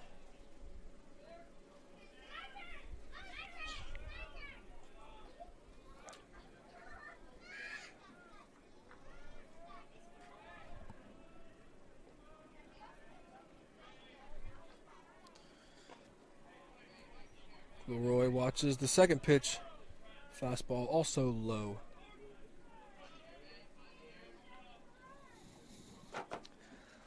Very subtle wind here today. I'm sure most fans are very thankful.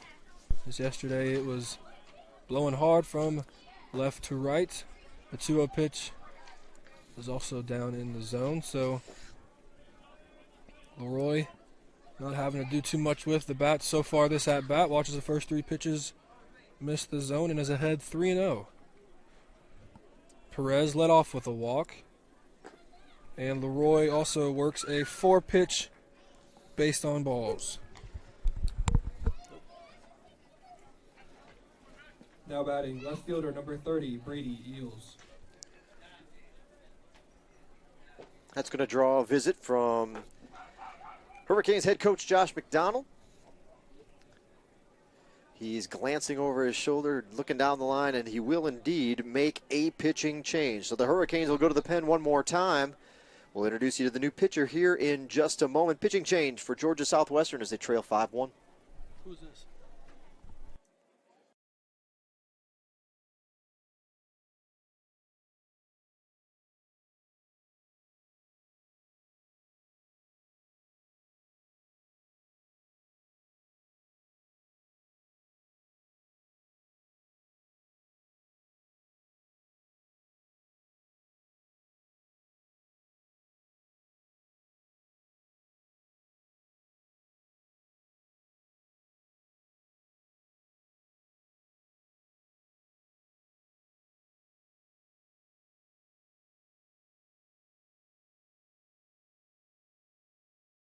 Out of feeding your family at Roman Oven Pizzeria in Americus. Your pizza is made to order with the finest ingredients. Roman Oven is more than just pizza. It's burgers, subs, hot wings, salads, and so much more. Check out our full menu at romanoven.com. We now have a new expanded dining area and party room. We can accommodate your school, civic group, even birthday parties and special events. After the game, come celebrate with us. Roman Oven Pizzeria, intersection of Highway 27 and 280 next to Fred's. Catering and delivery available. Roman Oven Pizzeria online at romanoven.com or call 928-5050. And for special deals and giveaways, like us on Facebook.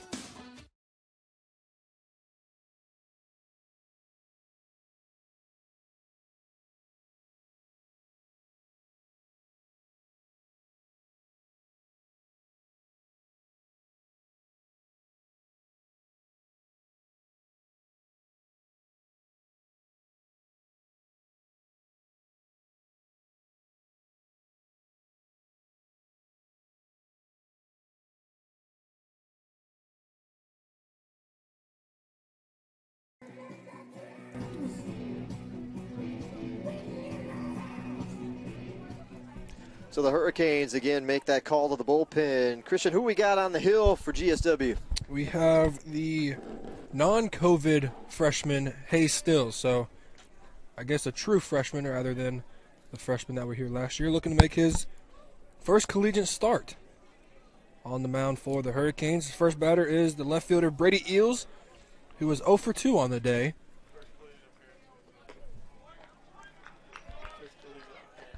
What did I say?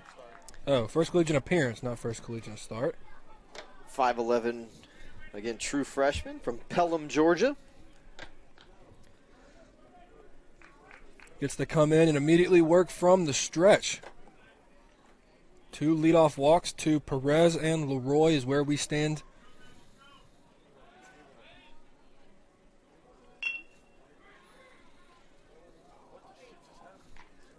Throw is high to third base.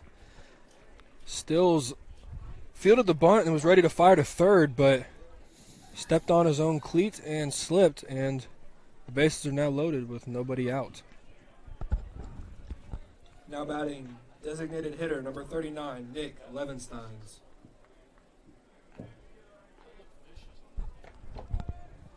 It'll bring up the designated hitter Nick Levensteins, who I don't know is the man that we would like to see right now. He's 2 for 2 on the day with 2 two-baggers. Last one off the Global Graphics sign in right center field. Hayes fires a first pitch changeup low. Bases loaded here, nobody out. Hurricanes have done a pretty good job of limiting the damage so far here today. Looking to see if Hayes Stills has something in him to do the same. 1-0 pitch is fired in there for a called strike on the outer half, evens the count at 1-1. North Georgia with 8 hits so far in today's contest, along with a couple of walks along the way. 1-1 pitch is on the inner half, called strike. Good pitch there from Stills. And Levensteins is down 1 ball and 2 strikes. Hurricanes not with the infield in, so once again we'll take 2 outs for a run. Levensteins fouls the ball right over the netting here and will drop about a foot over the net. Would have liked to see that ball fall back in to play with the wind, but no such luck, and Levensteins will live to see another pitch. Good throw from the little man back to the Hurricanes dugout.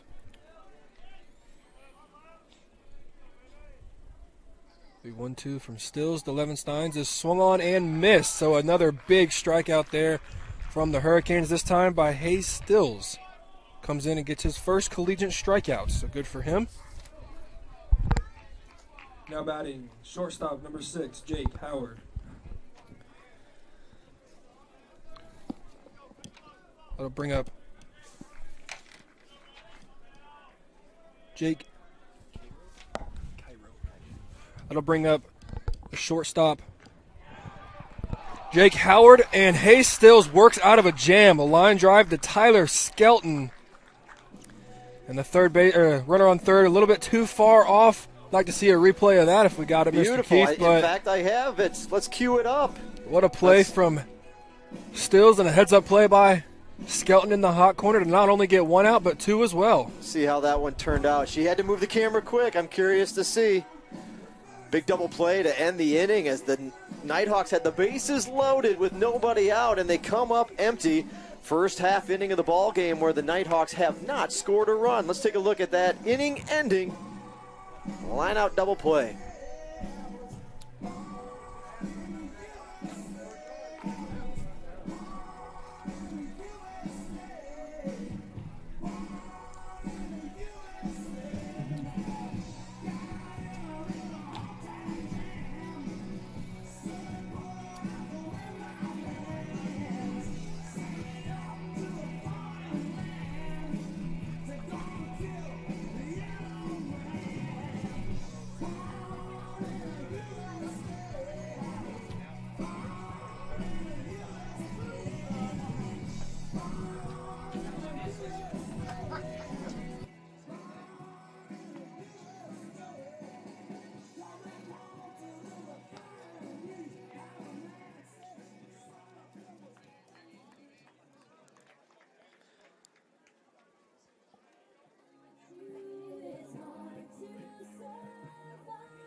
Leading off the whole time of the fourth inning, catcher number 35, Greg Wozniak.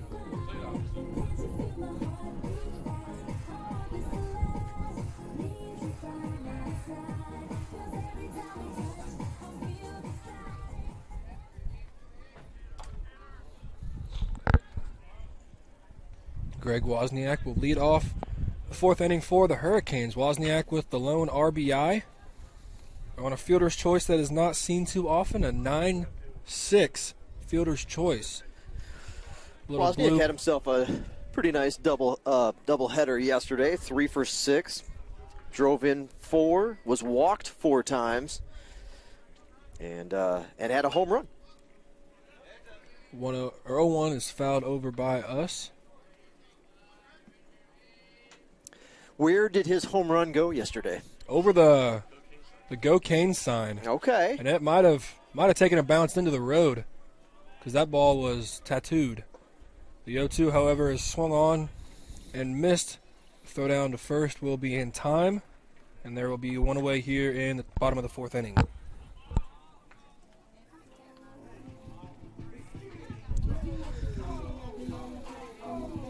Now batting, second baseman number 29, Miles Hartsfield. There's a few folks out there in the left center field area that have wedged their trucks in the open spots over by that Go Canes sign and the Army National Guard. So I'm sure they would be willing to have a souvenir. Oh, yeah, definitely. Hartsfield with the line out to the second baseman to end the first inning. Will hit one up the middle and will be in and out of the glove of the second baseman, Leroy. And there is one aboard here in the bottom of the fourth inning.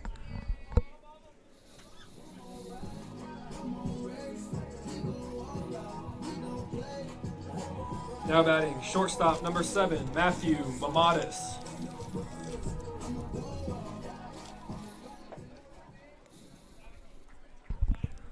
I believe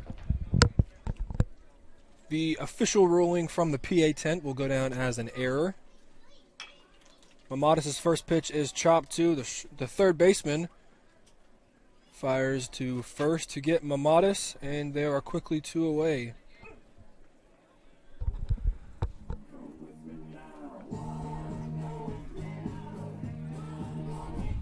Now batting, designated hitter number 34, Brant Sundin.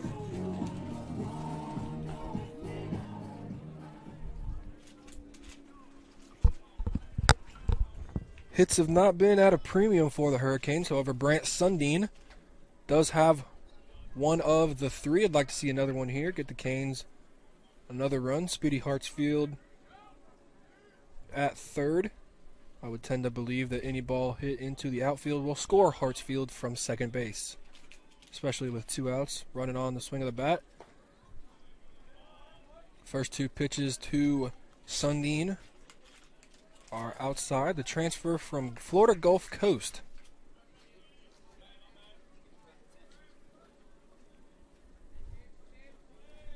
Primarily came in as a pitcher, I believe, but has swung the bat well here early in the season. Fouls the ball straight back. Makes the count 2-1.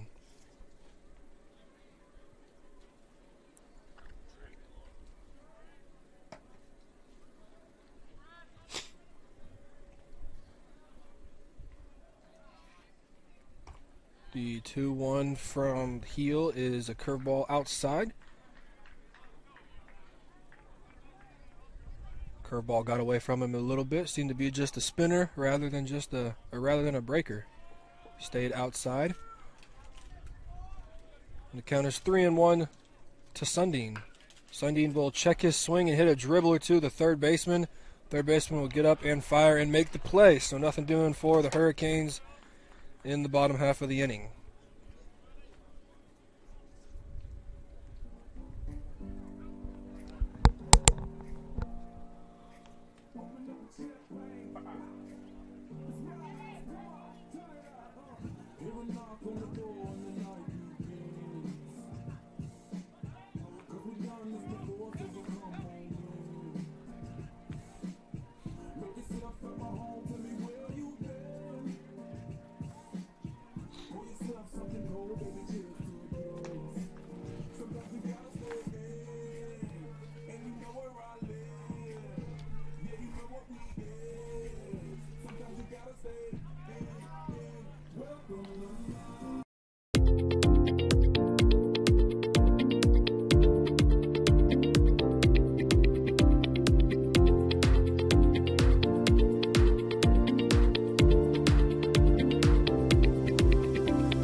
Leading off the top of the 5th inning for the Nighthawks, third baseman number 17, Will Hardigree.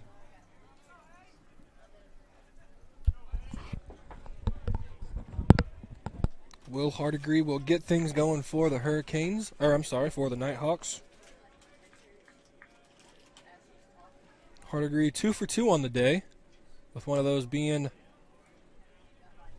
a little squibbler down the first base line, had some funky spin and got past Angelino and scored a run.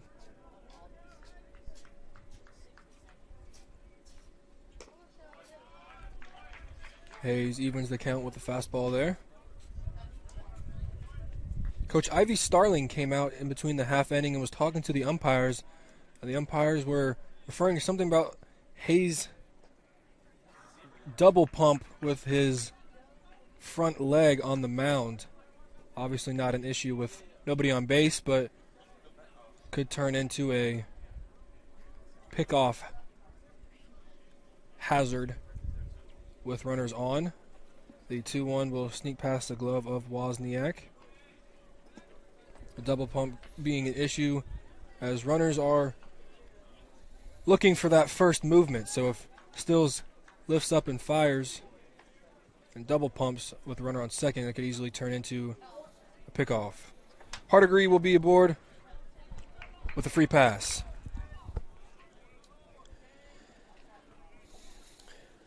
Yeah, actually saw that. I was going to make Now a batting, comment First baseman number 15, on Jake Arnold. the one that he had fouled back over the net. It was definitely a unique, like, double pump of the leg at an interesting time. It's not so much on the initial lift of the leg, but it was almost as he was just starting to go forward, he would just kind of give it a little double pump. But interesting. So that's what they were talking about. Well, that would make sense.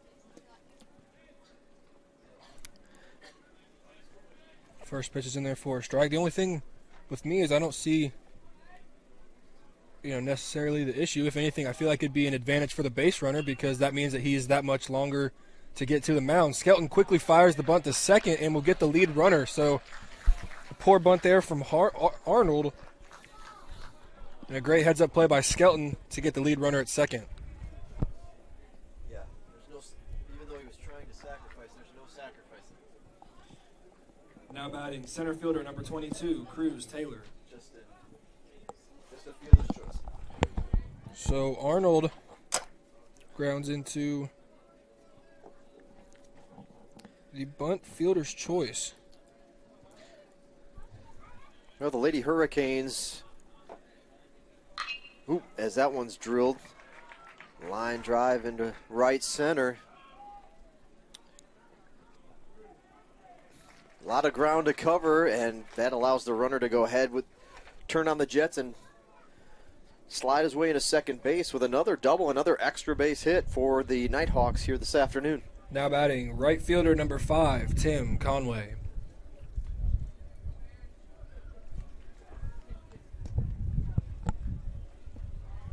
Yeah, just like you said, a lot of extra base hits here for the Nighthawks early on. Lady Hurricanes were down 2-0 in the 7th. They scored a run in the top half of the inning, but unfortunately could not get that second run across, and Emmanuel College takes the opener on their home turf 2-1 in other GSW athletics action here this afternoon. Once again, if you're tuning in here, watching us, about the time of the conclusion of this game, the men's basketball will be taking on Flagler in the Peach Belt Conference Championship. So we wish the boys the best of luck and bring home the championship trophy to Americus. That would be a first in school history. Hurricanes have been a regular season champion, but never a tournament champion. So trying to make a little school history today, having to take on the number 10 team in the country on their own floor as they make that trip to St. Augustine to take on Flagler College there today. They looked really good in the semifinal against Georgia College. I got to get that count back up there. Sorry about that. Forcing them to shoot less than 30% from the field. And Tim Conway will strike out looking, and there are 2 away here in the inning. Now batting catcher number 24, Andres Perez.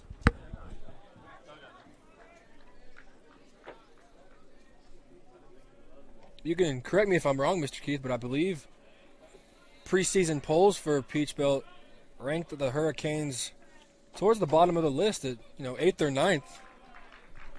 So the Hurricanes with Coach Coombs. That's correct. Surprising a lot of people. Yeah, it's just one of those things there that they tend to come out with that coach's poll before the season, and they really just seem to base it off of essentially where you finished last year, and good or bad, not to say that they don't put a lot of thought into it, but I don't think coaches are particularly breaking down rosters, especially, of course, lots of newcomers, and Coach Coombs, really that was his first full recruiting class, so, might not have players on the roster that other coaches are familiar with, as he had to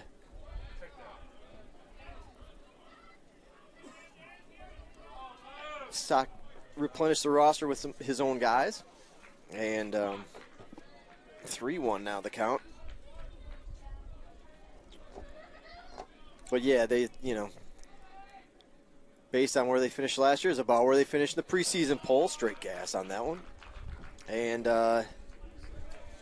did not get a lot of the respect as they were picked towards the bottom of the conference. And I would venture to say next year's preseason poll will look a little different. Stills works a full count to Perez. This can be a big energy booster for both sides. Perez rips the curveball into the Hurricane bullpen foul. Hurricanes trail by 4. So we are just about at the midway point of today's contest.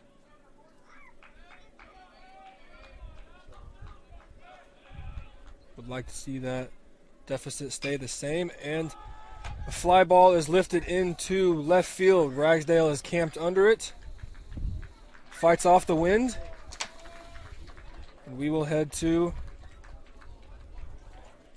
the bottom of the 5th inning.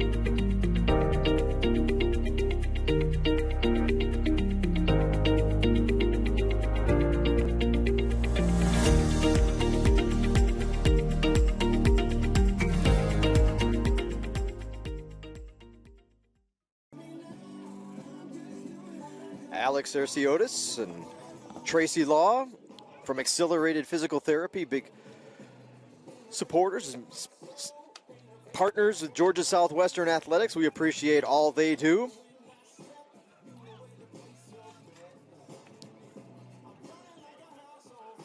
We are looking forward to our 2nd annual hailstorm. It should be our 3rd, but unfortunately, because of the issues surrounding the pandemic, we had to cancel last spring's drop, and we'll have more information on the hailstorm, but just know that you've got a chance to win $25,000. Or, you know, if you don't get first prize, I'm sure $10,000 would do just as good, or not just as good, but wouldn't be such a bad 2nd place offering anyway.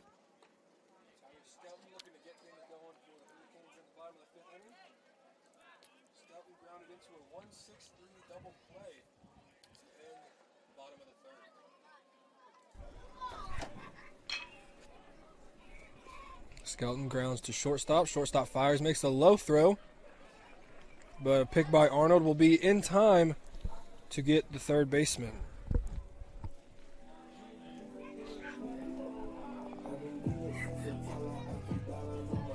Now batting right fielder number 3, Gunnar George.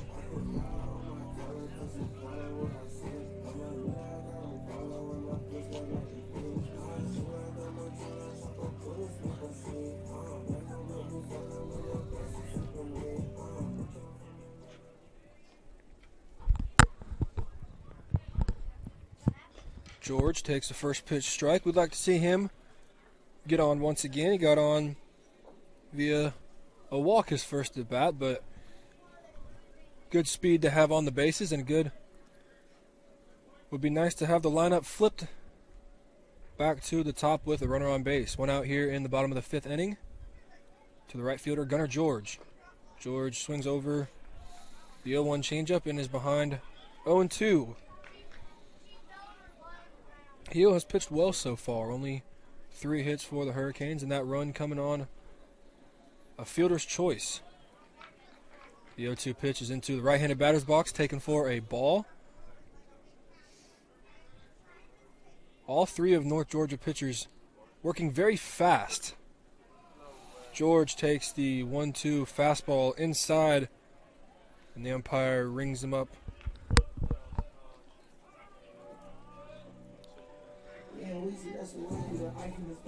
Now batting left fielder number 9, Reed Ragsdale.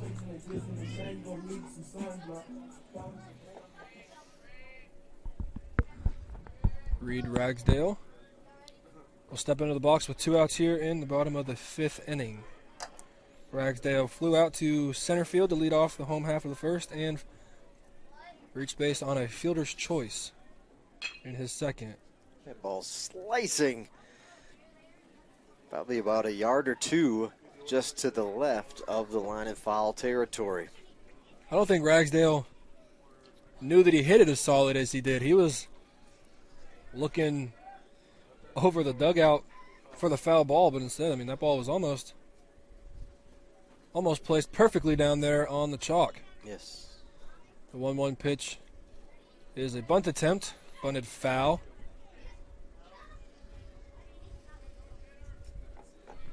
And the Hurricanes are very quickly down to their last strike in the 5th inning.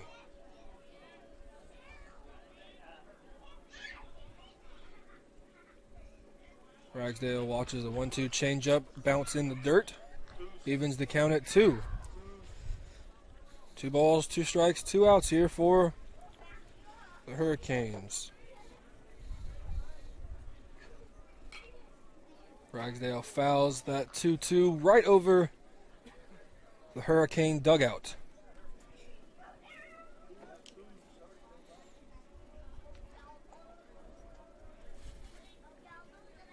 Ragsdale hits a line drive to center field, but right to the left fielder. So nothing doing for the Hurricanes in the 5th.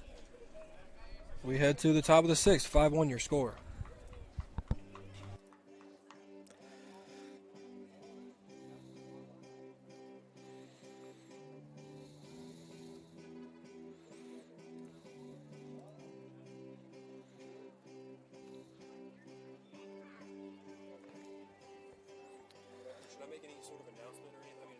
I already said the kids run the bases. Is there anything else going on? Just alumni weekend, maybe? Maybe you could just, thank our alumni for coming out. Yep, coming out this weekend, and can mention the basketball game. Yeah, you can mention the hailstorm. Chance to win $25,000, 2,000 golf balls dropped from a helicopter. If yours is the closest you win. See Miss Deborah at the ticket table for more information. Speaking of which, let's take a look at that hailstorm thing. Tell you a little bit more about it here in just a moment.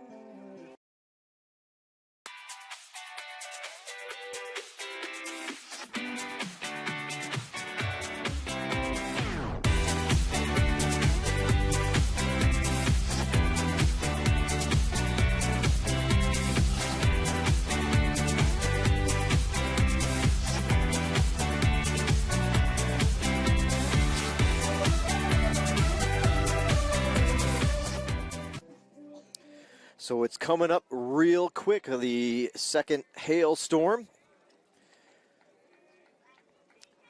You saw highlights from our first go-around.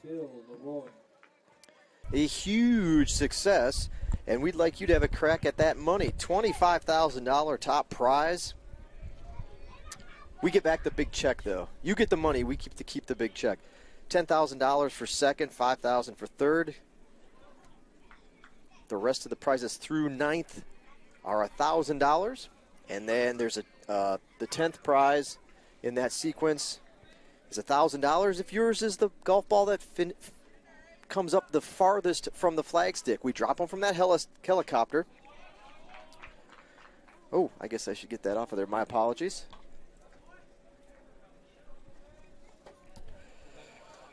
We'll read about that hailstorm, but we drop 2,000 golf balls. Won't be any more. Could be less, but we hope not. But won't be any more than 2,000. We'll cap it at 2,000. We'll drop 2,000 golf balls from the helicopter. Closest to the pin wins, and then it goes in order from there. And again, $1,000 to the golf ball that comes up the farthest from the flagstick.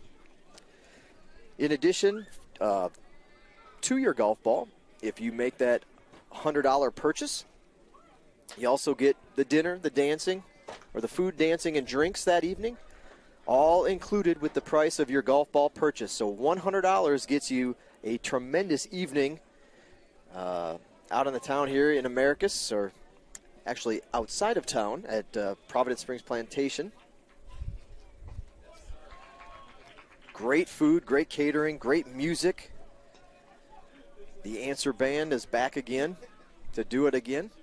It's got to be a good feeling, too, Mr. Keith, knowing that you can be the worst at the competition and still walk away with money. Absolutely.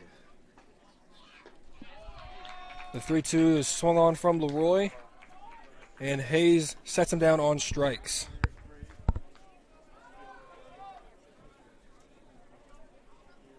Now batting left fielder number 30, Brady Eels. Take a look at that strikeout pitch. Stills has pitched well in relief in his first collegiate appearance. So props to him. Hope he can continue going here for the Hurricanes.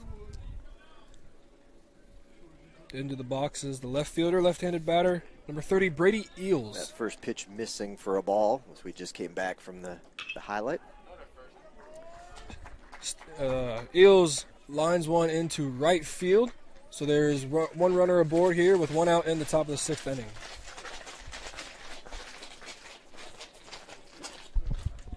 Now batting, designated hitter number 39, Nick Levensteins.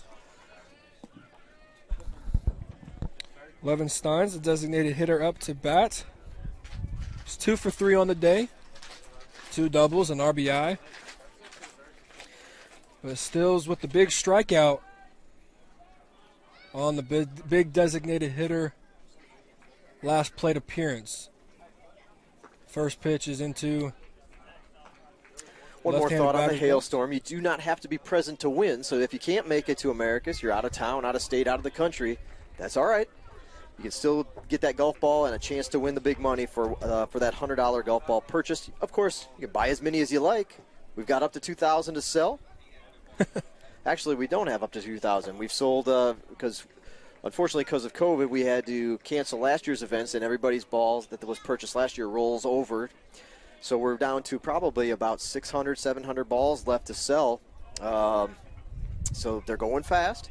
And again, May 7th is the event. The website was in that ad. It's gswcanes.com/hailstorm altogether. One big line, gswcanes.com/hailstorm. And there's also links to it on our website, just at GSW Canes as well. So plenty of ways you can find out more information. Corporate partnerships are available. You get a little bit of exposure. You get a few, $500 purchase, gets those balls, those extra tickets. And so you can also have a corporate partnership with us for that event as well. And you'll see the long list of those that have got on board, and we hope you could be one of them and join us on that night, May 7th. Should be a lot of fun. It sure was the last time, so I'd expect even bigger and better things this go-round. Levensteins has worked a 3-0 count to Stills. From Stills. 3-0 is in there for a strike. Wozniak with the back pick over to Eels, but not in time.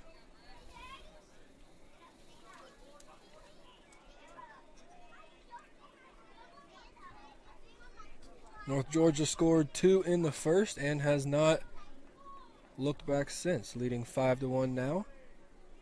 Hurricanes with 1 in the bottom half of the first inning and have yet to scratch the score column again.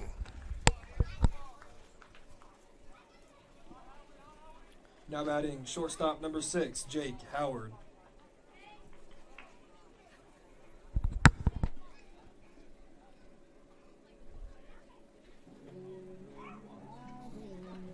With that walk to Levensteins, it will draw a jog out to the mound from Coach Ivy Starling.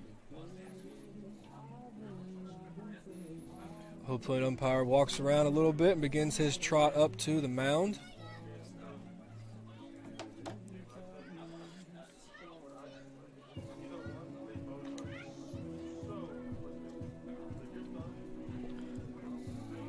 The meeting is split.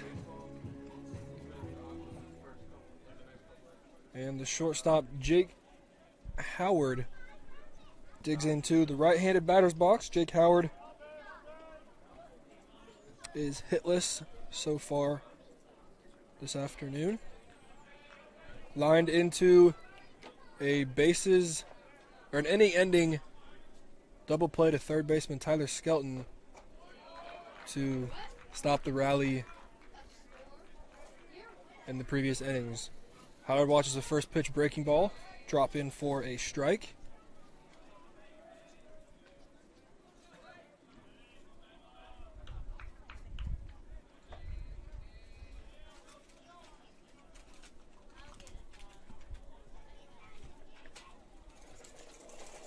Stills with the back pick to second base. A good job of second baseman Hartsfield getting some leather on it. Otherwise, it would have rolled into shallow center field.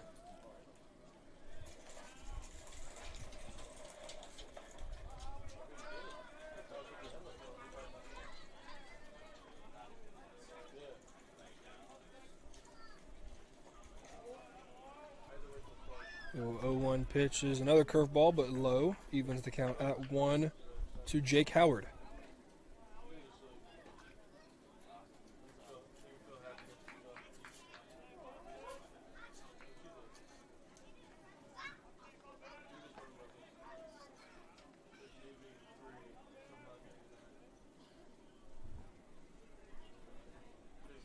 Stills comes sets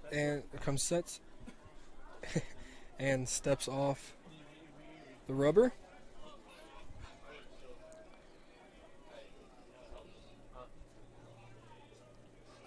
Righty on righty matchup. Stills comes, sets, and fires the 1-1 pitch to Howard. That ball is driven into left field. Ragsdale gives chase, but that ball is a line drive home run from the shortstop, Jake Howard. And that will increase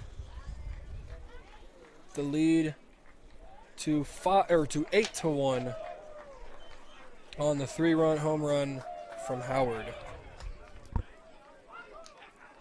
Now batting, third baseman number 17, Will Hardigree.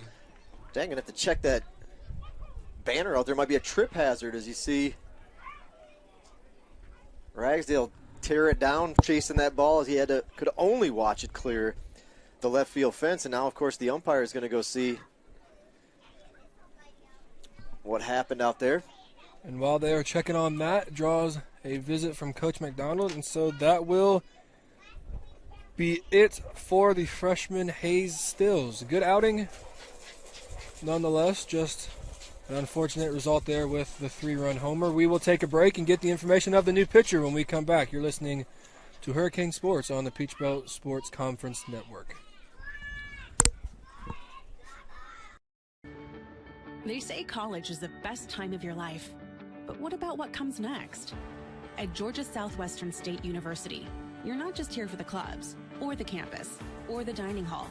You're here for small class sizes, affordable programs, and real-world experience. When you come to GSW, you're not just here for college. You're here for your tomorrow. Georgia Southwestern State University. Take tomorrow by storm. Start your journey at gsw.edu.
So Peyton Sells, the new pitcher for the Hurricanes, the tall lefty.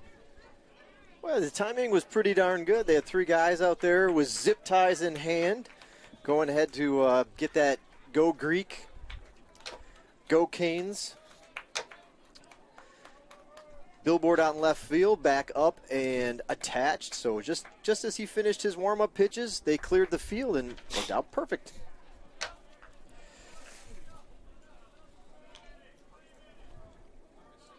Sells pitches to number 17, third baseman Will Hardigree.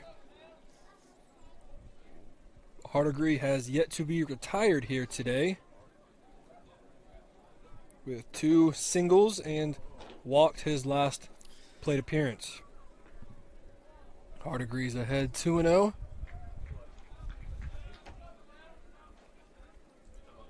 With the new reliever Peyton Sells on the mound for the Hurricanes. That pitch is wide, makes it the count 3-0.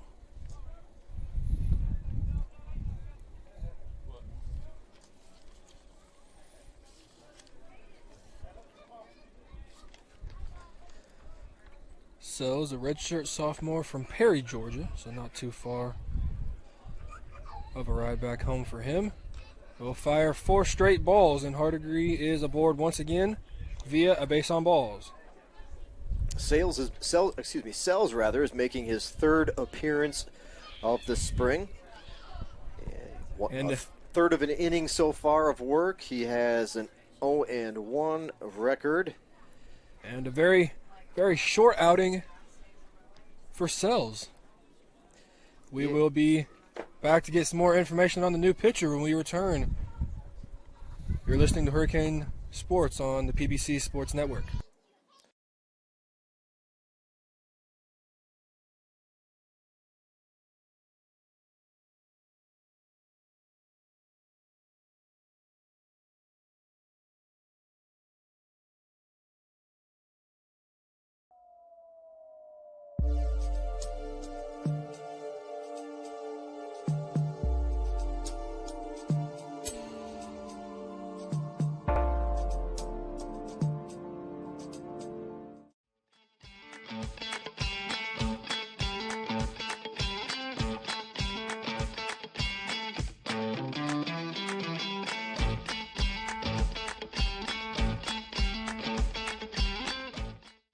Try an Immune Builder smoothie. With 800% of your daily vitamin C, it's just what you need to rule the day.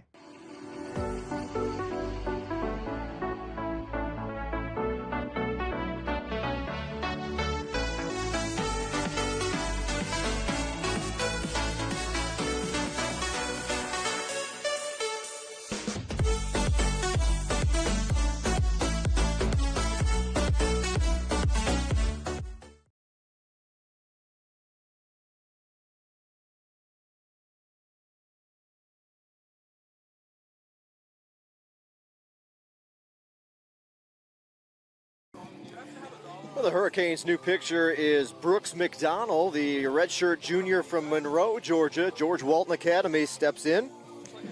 We got another look at that home run hit earlier in the inning by North Georgia here. Let's take a look at it, see.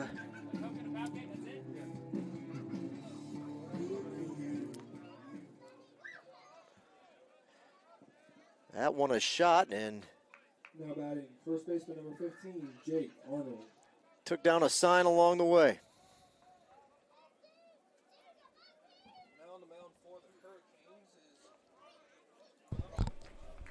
Number 5, Brooks McDonald. Comes in with 1 out here in the bottom or the top of the 6th inning. Faces Jake Arnold. And fires in a first pitch strike. One thing McDonald has always done very well is come in and throw strikes. That's right. McDonald's making his 3rd appearance of the spring. He has pitched 4 1/3 innings, 2.08 ERA, 3 strikeouts so far. A very good outing against Albany State when the Hurricanes were in need of some good relief innings. I believe he went at least 3+ innings in relief for the Hurricanes.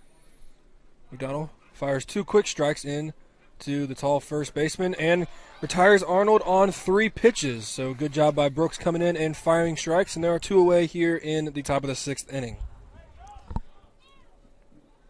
Now batting, center fielder number 22, Cruz Taylor.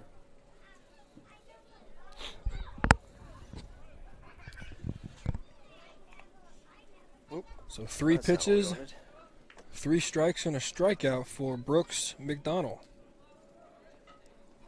That will flip the lineup back to the center fielder, number 22, Cruz Taylor.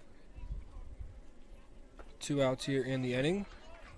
McDonald fires in a first pitch strike on the outer half. It's been all UNG so far here today. A 3-run home run from the shortstop, Jake Howard.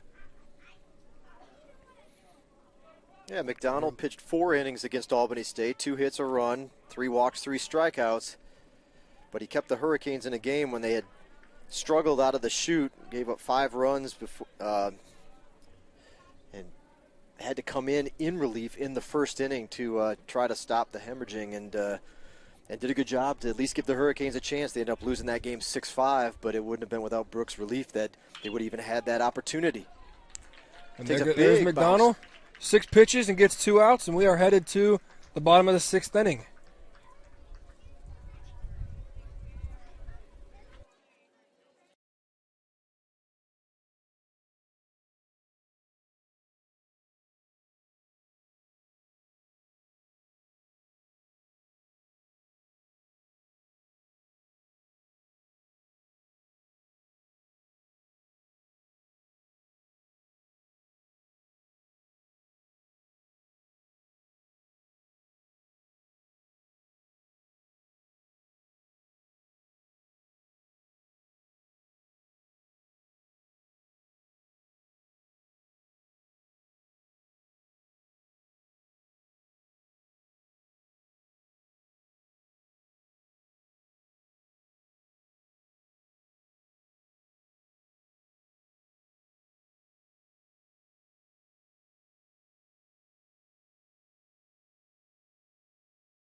Leading off the bottom of the 6th inning, center fielder number 20, Jonathan Martin.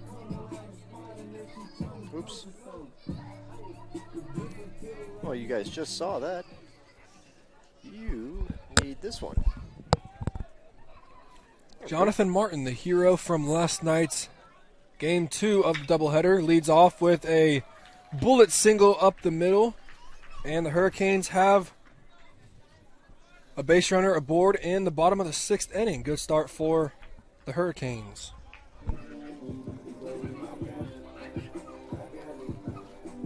Take a look at that single up the middle. Batting, first baseman number 22, Anthony Angelino. There we go. We'll get it eventually. I'm sure the Hurricanes would like to get into the bullpen. Angelino watches a first pitch curveball spin in for a strike. Martin with the Canes' 4th hit of the ball game. Canes would like to see a couple more here this inning. Angelino watches the 0-1 low. Perez brings up some dirt with the ball, evens the count at 1.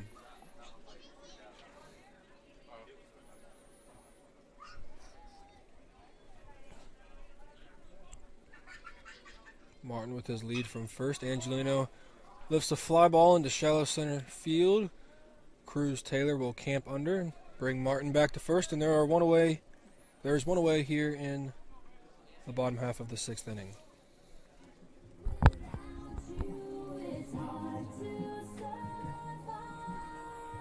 Now batting, catcher number 35, Greg Wozniak.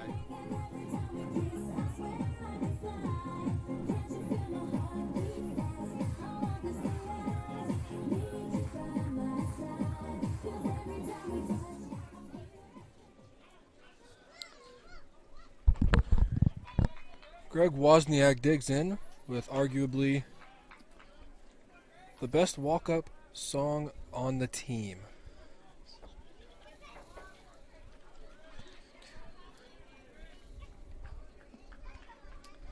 Wozniak grounded into a fielder's choice with an RBI and struck out.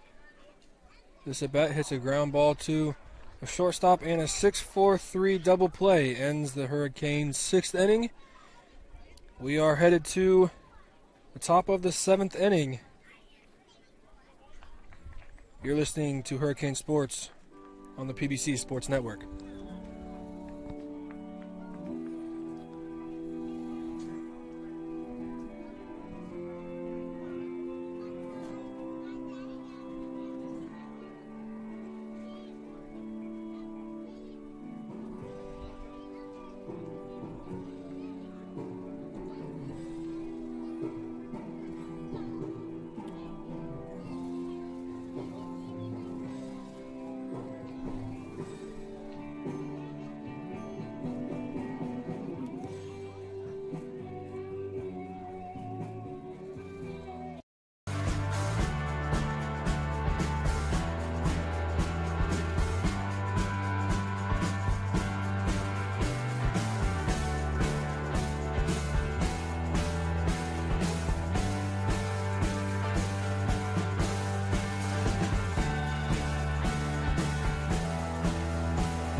Leading off the top of the 7th inning, right fielder number 5, Tim Conway.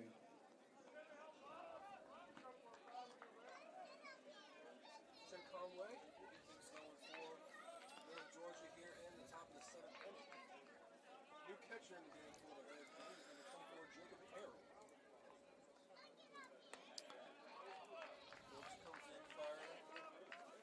First pitch strike. McDonald came in last inning and worked 2 innings in relief so far. Struck out a batter and caused the routine ground to first. So good job by Brooks. Comes in firing strikes and quickly ahead of Conway, 0-2. Brooks by far the oldest member of the Hurricane squad. Brooks is a 6th-year junior. And 3 pitches takes care of Conway and brings up the catcher Perez. Now batting, catcher number 24, Andres Perez. Yeah, McDonald, a 6th-year junior, was redshirted his freshman year and then played his freshman year as a redshirt freshman. Then was medically redshirted. And then with last year's season being cut short due to Corona, he is a redshirt, medically redshirted Corona junior. McDonald fires a first pitch ball in for a strike, but in for a ball, but responds with a quick strike to the catcher Andres Perez.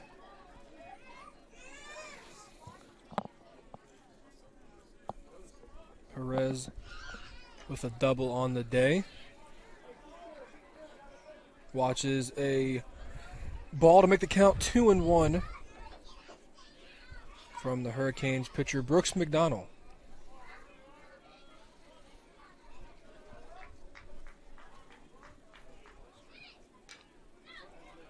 Good changeup there from McDonald, rather.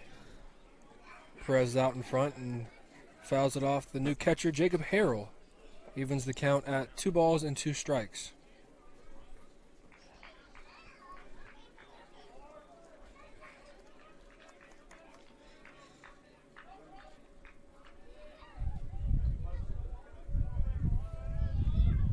Canes would love nothing more here than another quick 1-2-3 inning, as those have come out of premium.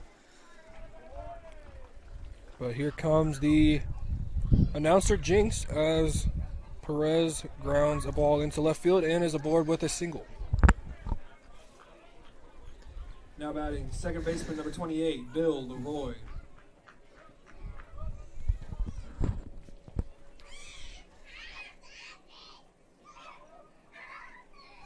Blow-up chair is definitely a favorite. Yeah, it is. And the kind of the neat thing is that as the game has gone on, fans are still arriving. We've just had it since folks sit down about an inning ago. So, in a little sunshine out, and they might be out and about with the family and just swing by and catch a little bit of the action here and try to get a feel for summer again, even though we're not quite at summer-like temperatures, but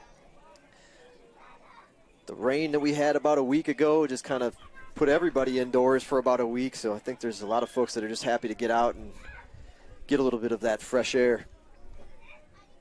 Another cool thing is seems like every time I look over there, there's different kids on there. So right, something that comes at a premium, but kids are actually sharing.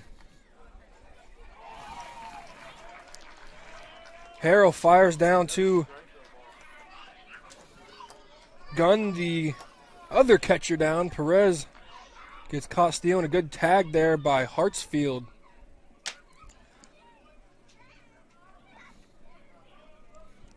We'll take a look at that throwdown. Actually, now would have been a great time, but unfortunately we'll wait till they're between pitches to take a look at that.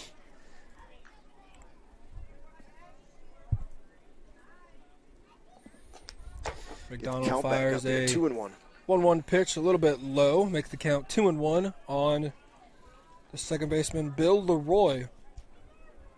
Leroy with that big 2-run single to get things going for North Georgia in the top of the first inning. McDonald fires a pitch in, and Leroy flies to center field. So not the conventional 1-2-3 inning, but works just the equivalent with the pickoff, or the caught stealing by Jacob Harrell. We head to the bottom of the 7th inning. We'll do some stretching here while we're gone. You're listening to Hurricane Sports on the PBC Sports Network. Absolutely.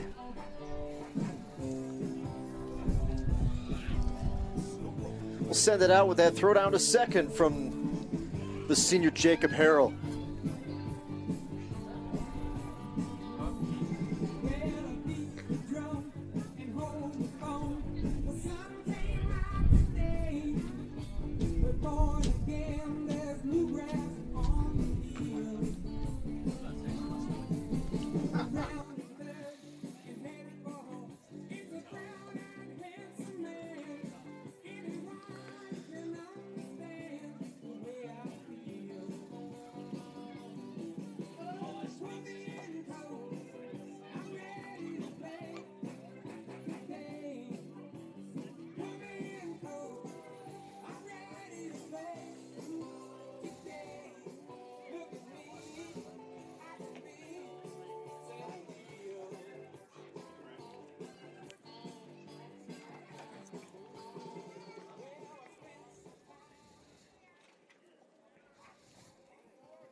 Leading off the bottom of the 7th inning for the Hurricanes, second baseman number 29, Miles Hartsfield.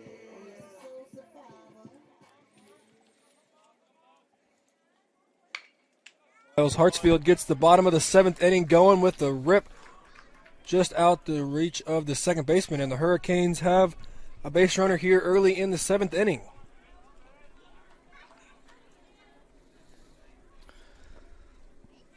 Take a look at that base hit. Now batting, shortstop number 7, Matthew Mamadis.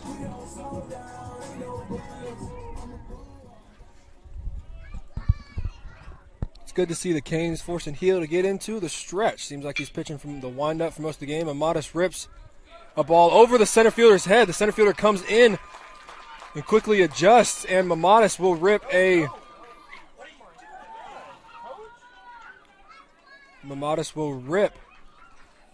a double over the second baseman's head. Hartsfield will slam on the brakes at third. And there are runners in scoring position for Sundin. Now batting, designated hitter, number 34, Brant Sundin.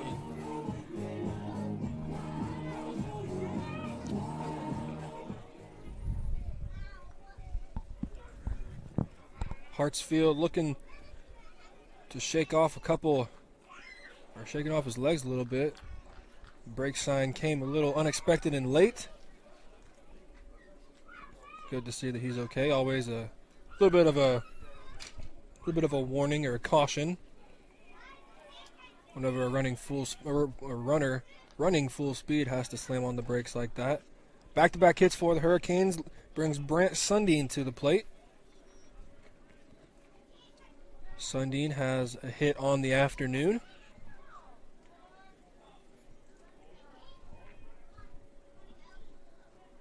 Sundin lifts another fly ball to left field. That ball is tailing and will fall. Hartsfield will replace Mamatis, and Sundin will replace at second base. Take a look at that shot from Sundin. It found its way inside the left field line. Pinch hitting for the Hurricanes, number 36, John Austin Sutton.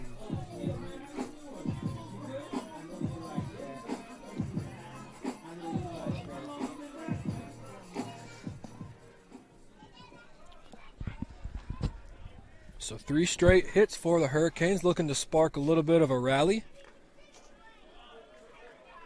Pinch hitting for the Hurricanes, number 36, John Austin Sutton, looking to continue the party here in the home half of the 7th inning.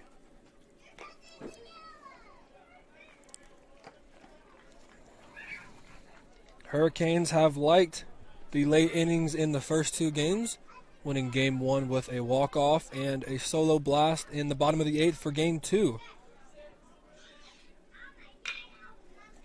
John Austin Sutton rips the ball up the middle, and Mamatis will score. And there are now runners on the corners. Good job as John Austin by getting a piece and it finding a hole. 8-3 your score now. Quick peek at that hit from Sutton. Another look at that shot off the bat. Hurricanes got something brewing here.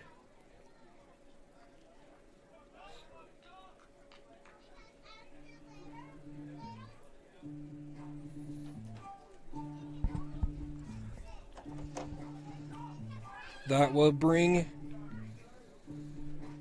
Mr. Cade Heel's day to an end. We will be back to get the North Georgia pitchers information when we come back. You're listening to Hurricane Sports on the Peach Belt Sports Conference Network.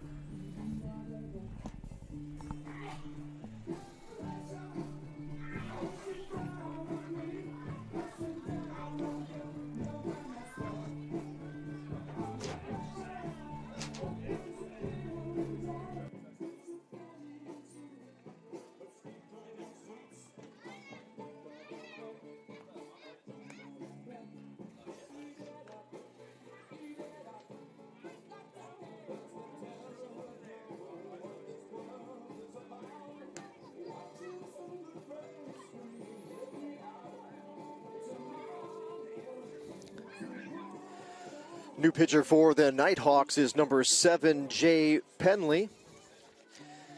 Penley, junior right-hander from Buford, Georgia, went to Mill Creek High School and transferred in from Gordon State. Penley is making his 4th appearance of the spring. He's pitched 4 1/3 innings so far. Allowed 3 hits, 6 runs, all of which were earned. 6 walks, but 7 strikeouts for Penley. His ERA is currently at 12.46. Opponents are batting .200 against him. And as you can see, he can rack up the strikeouts, but he can also give up some free passes. Here in the early going, we'll see what the right-hander has in store for the Hurricanes the rest of the way here, as he'll inherit a couple of runners on base. And Penley wraps up his warm-up tosses, and we'll head it back down to the field here in just a moment. Pinch running for the Hurricanes is number 26, Devin Shea. So Devin Shea, now as batting you heard, right fielder number 3, Gunnar George. comes in to run at first base. Runners at the corners, nobody out. Hurricanes with 4 straight hits, doubling their hits from the previous 6 innings.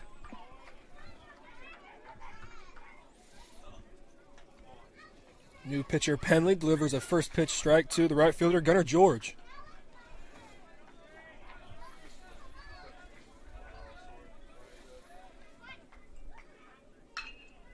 George lifts a ball down and will drop into the Hurricanes bullpen. And George is quickly behind 0-2 here to the reliever Penley.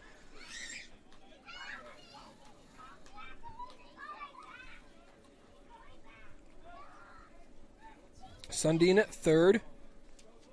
John Austin Sutton hit a single and was pinch run for by Devin Shea, who is standing at first base. Gunnar watches the 0-2 pitch miss high.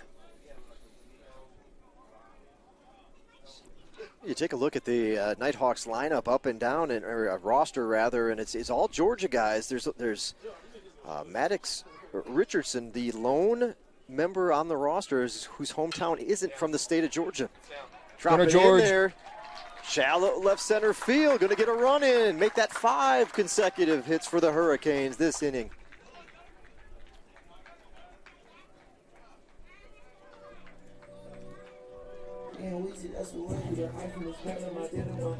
Now batting left fielder number 9, Reed Ragsdale.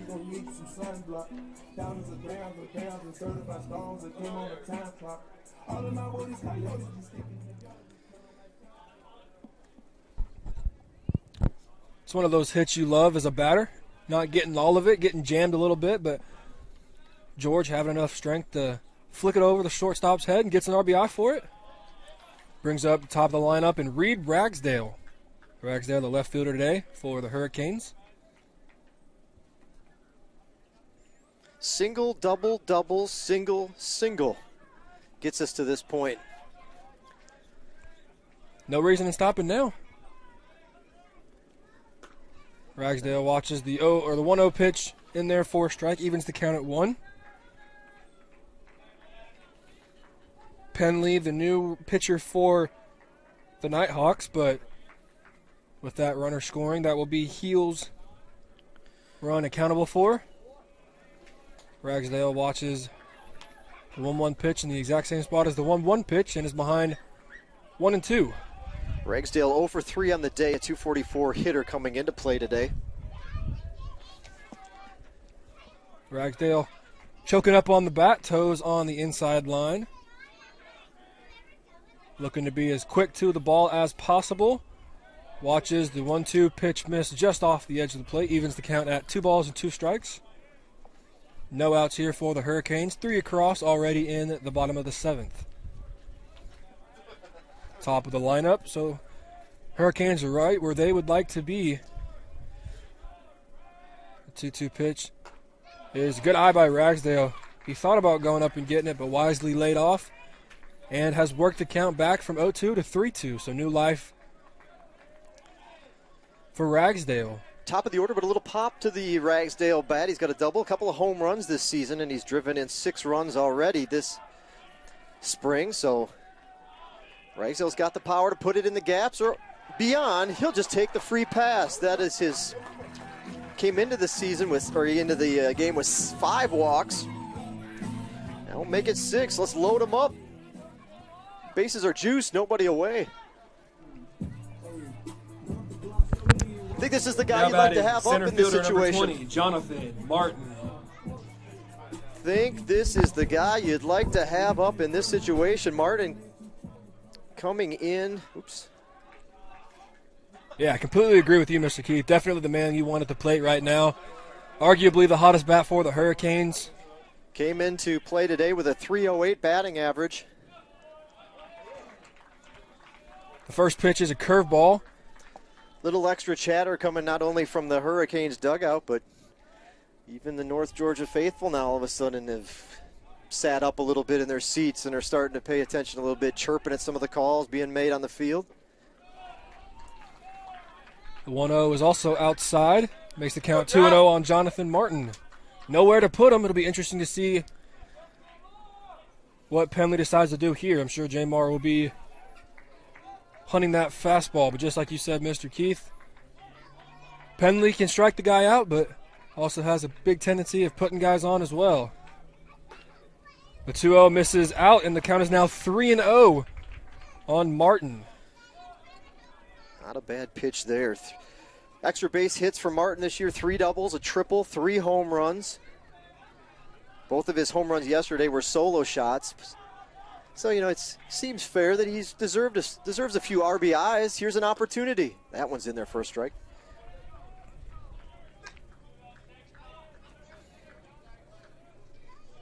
That 3-0 pitch looked to be the exact same as the 2-0 pitch, but Penley gets the call there.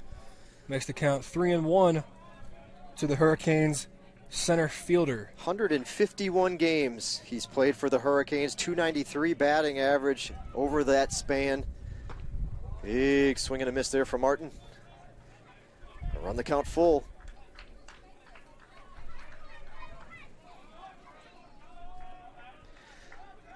I know Ryan Young is listening in. Ryan, we could use a Royale with cheese right about now. Big pitch here for both teams. That the home run call of one Ryan Young himself that I've stolen. And ball 4. Well, there's an RBI. Didn't have to do much except stand there and watch it coming in at the ankles.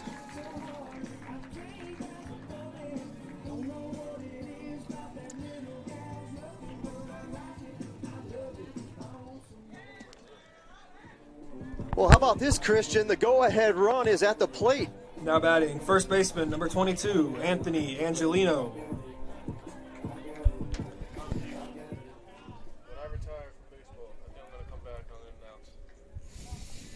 You're in. You were in. There's always a spot in the booth. Angelino watches the first pitch curveball miss low. I'm sure the Canes and the Canes faithful would not complain if Angelino put a number 1 in the home run column for the 2021 campaign. That's right. He's got the power to do it. This one upstairs. Throwing hard, but a lot of that hard fastball has been sailing up for Penley here in the early going of his appearance. It's getting a little lively. Penley has been wild out of the bullpen, walking Jonathan Martin in for a run. Hurricanes with 4 here in the inning and not done yet. The 2-0 pitch is in there for a called strike to Angelino. Kind of came more with like a little bit slightly more from the side, 3/4 throw on that one as he was trying to keep it low and on the outside corner. Those fastballs over the top. It's a little bit different look to his delivery on that last play. The 2-1 delivery. That one had some juice though. It's in there. Angelino swings and misses, evens the count at 2-2.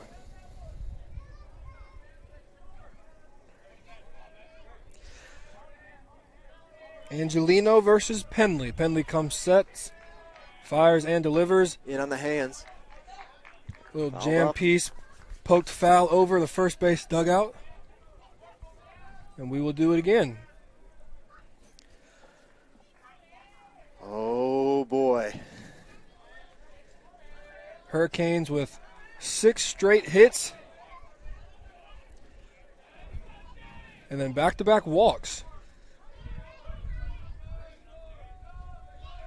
That's where we stand today. The 2-2 to Angelino is in on the hands, and a little dribbler, not able to get two. Will take one, but I'm sure the Hurricanes will take the RBI there from Angelino, and that it's now a 2-run ball game with runners on second and third. This is Flip.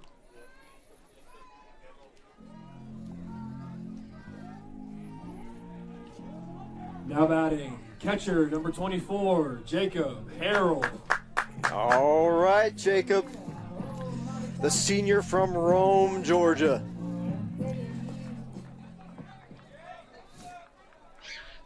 What a spot for Harrell. Came in and caught last inning. Now with the chance to tie the game with a hit into the outfield for the Hurricanes.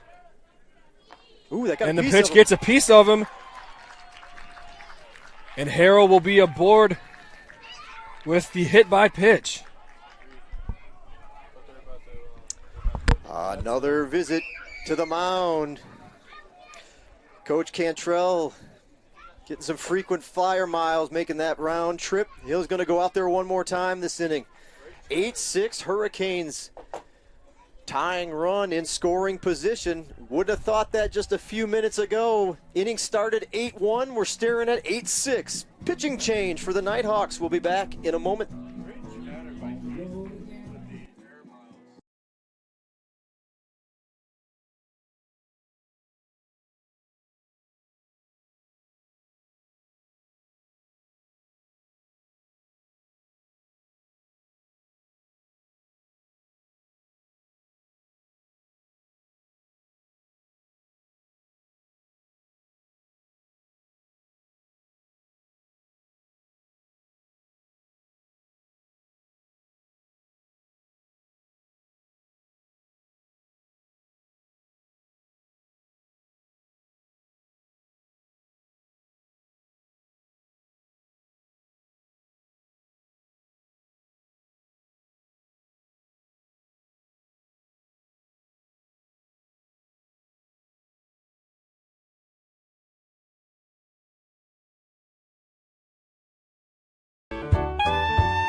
You know, I'm sure the North Georgia faithful would have corrected me on this one. I was a little off on our Georgia connections to the roster. There's a second player on the team that is from Colorado, Nick Levensteins. So before I get any friendly comments in the posting section of our YouTube broadcast, still something to be said, however.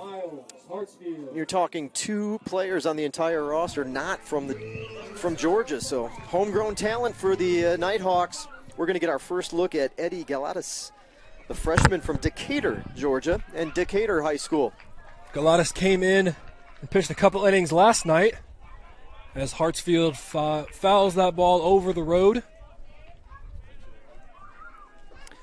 Not a bad option for the Hurricanes to have in this situation. Freshman versus freshman battle. Hartsfield entered the day just leading the Hurricanes in batting average. .375 batting average, 12 hits.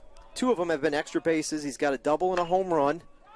But this one's popped up. I think he believes the shortstop will come on and make the play, and in fact does in shallow left field.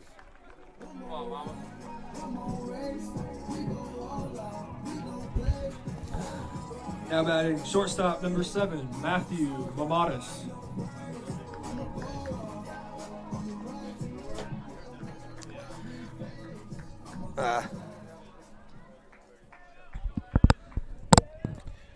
Matthew Mamadas up for the Hurricanes. Last at bat ripped a line drive over the center fielder's head. Center fielder Cruz Taylor came breaking in and quickly retreated, but it was too late.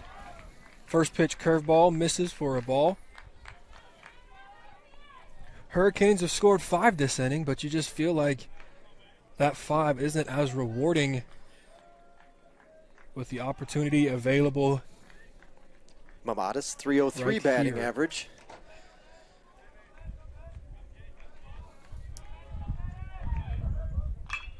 This Mamadas one's lifts a right foul field ball line. into right field, and that ball will fall into the opposing Nighthawk bullpen.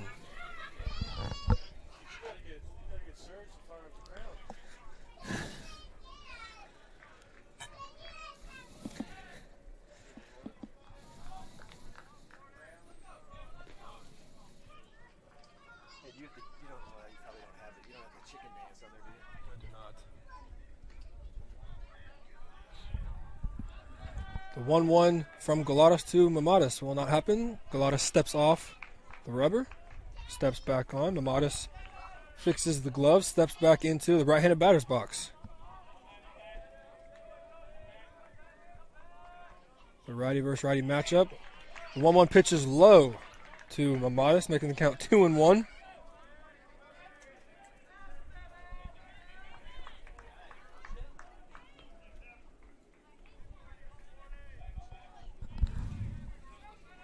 you on the web at all? I don't have Wi-Fi. That's Thunderbolt. Mamadas hits a ground ball to the shortstop. Started to race for the second base bag, but fires to first. And we will head to the top of the 8th inning. Hurricanes score for 5, cutting the lead to 2.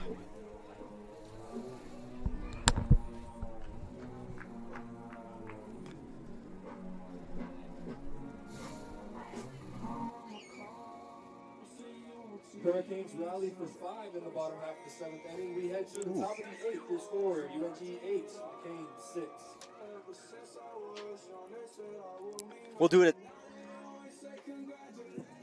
it at that next half.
New pitcher Bryson Payne in for the Hurricanes.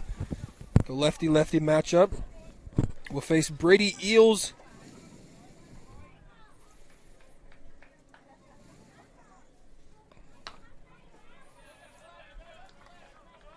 Payne fires 2 quick balls to Eels. Yeah.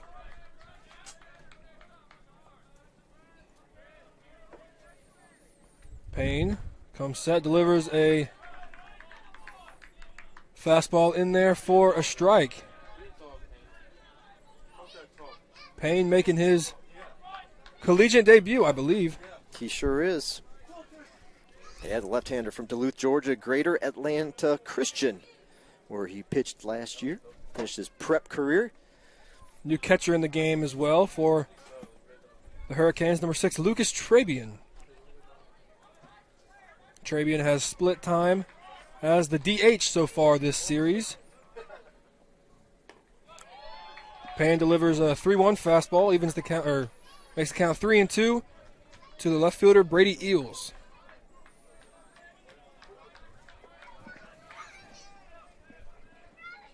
The 3-2 pitch is fouled back into the net, and we'll do it over again.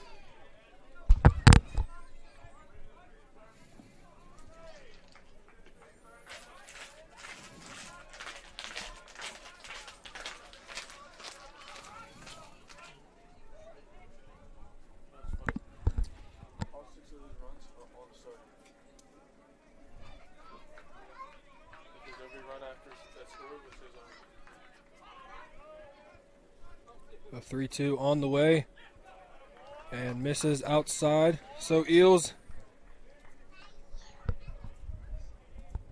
is on base via the walk.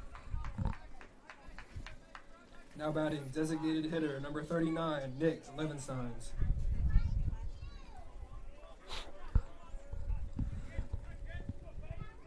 Dangerous batter here for Payne. Designated hitter, number 39, Nick Levensteins. Levensteins with a couple of doubles here today.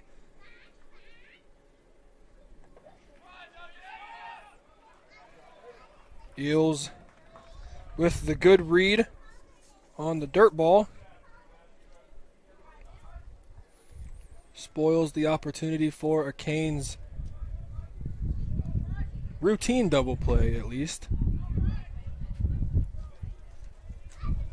Big wind gust coming in here from the PA tent. Sorry if you are picking up any of that wind. The 1-0 from Payne to Levensteins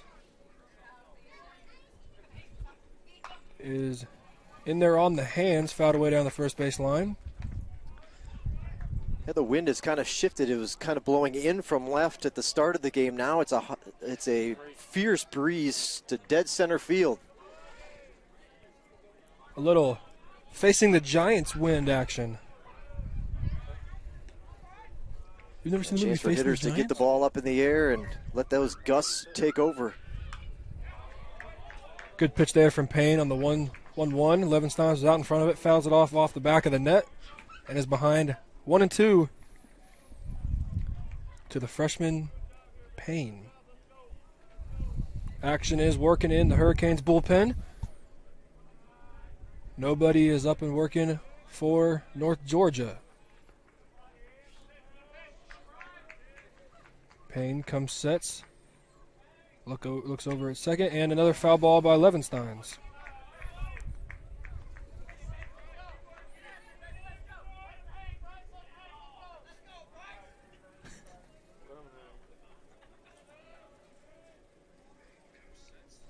Good battle here from Payne and Levensteins.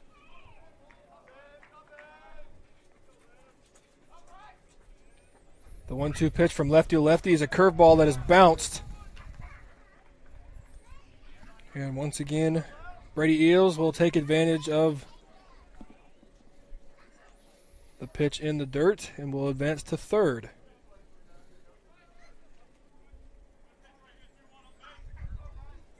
North Georgia looking to add a little bit more insurance as that 5-run 7th inning might have woken up the bats a little bit. Infield will come in for the Hurricanes.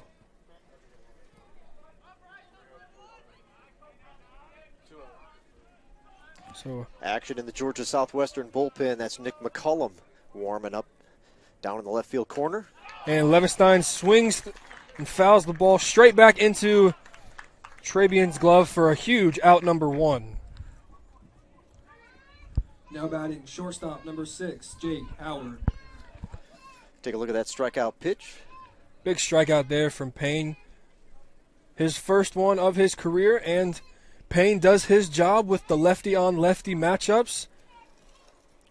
Coach McDonald will most likely come to the bullpen, and he will. So we will see Nick McCollum face the shortstop Jake Howard when we return. You're listening to you're watching Hurricane Sports on the PBC Sports Network.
Number 12, Nick McCollum in to face shortstop Jake Howard.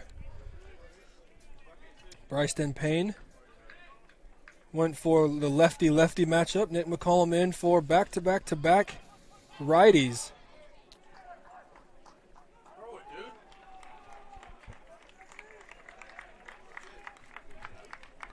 Howard will pop up a bunt. It will fall in no man's land, and he will be rewarded with a hit. Now batting, third baseman number 17, Will Hardegree.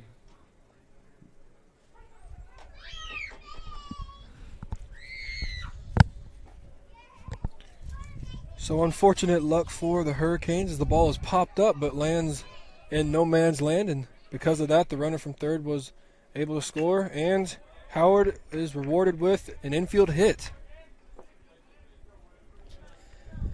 It's too bad. I almost thought McCollum was going to have a chance to just put the tag on him, but it didn't quite. Too. Timing just wasn't quite right. Thought the ball might have actually hung up to where he could have made a catch, and if that was the case, he would have had an easy throw back to third.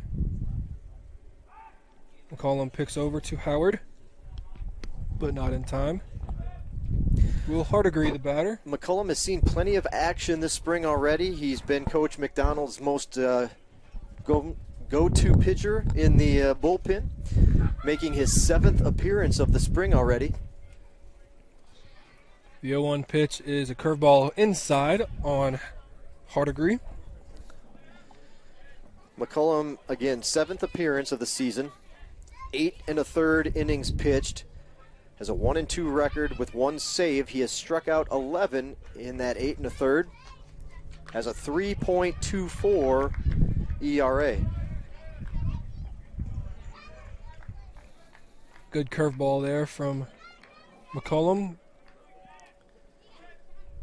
Gets him in the driver's seat. 1-2. McCollum comes set. And the fastball is just a bit outside. Evens the count at 2 balls and 2 strikes. 5 walks, 11 strikeouts so far this spring for McCollum.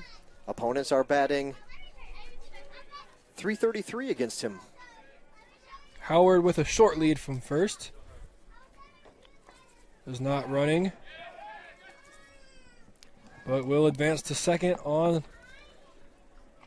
the pass ball. This is a very odd inning for the pitcher-catcher dynamic. This free base after free base has really put the defense in a bind to try to minimize the damage, and now another trot down to second. Hurricanes giving them some freebies here in the late inning.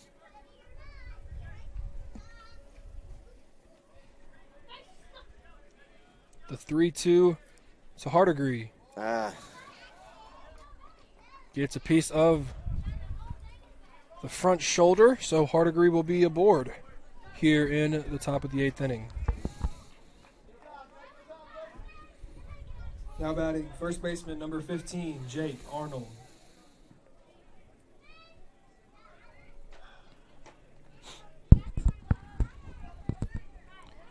The 9-hole hitter Jake Arnold up to bat to face McCollum. Runners on first and second.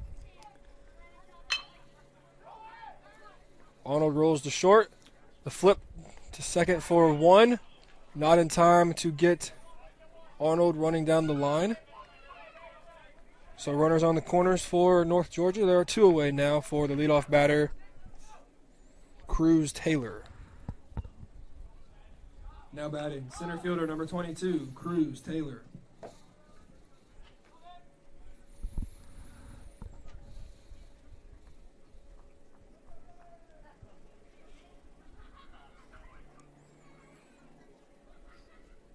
Trabian. Taylor, a 296 batter. Played in all 14 games so far for the Nighthawks this spring. 16 hits, 10 of which have been for extra bases. He's got 4 doubles, 6 home runs, 19 runs driven in, 13 walks, 17 strikeouts.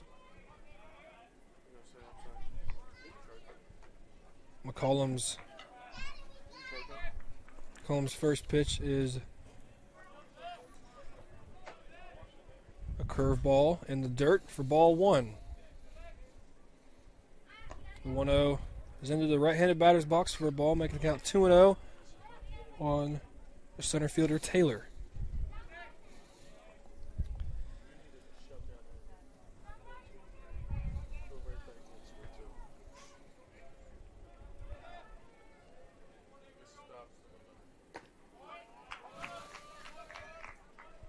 Good fastball there from McCollum, right on the outer half.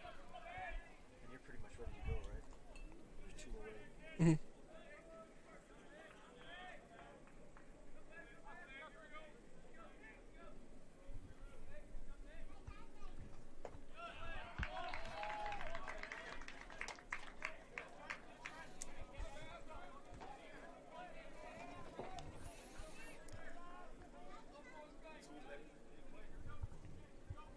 Two, 1-2. Cruz Taylor is in there, and 2s all across the board.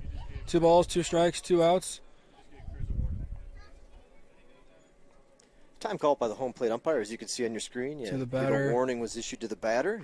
22. And Cruz was very happy with the last call, and probably stemming from even a call before that. Don't think he'll get any favors on this one now. Keep it in, put it in. Well, gotta get a little bit closer than that, but I think you'll have the umpire in your favor if Nick can come close to the zone on his final payoff pitch here. The first base runner, Arnold, will have the go-ahead. Angelino not even holding Arnold.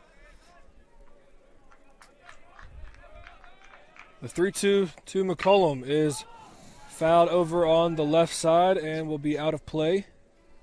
Down by the fans in the lawn chairs down near the hill of the Hurricanes bullpen. So we will do the 3-2 over again.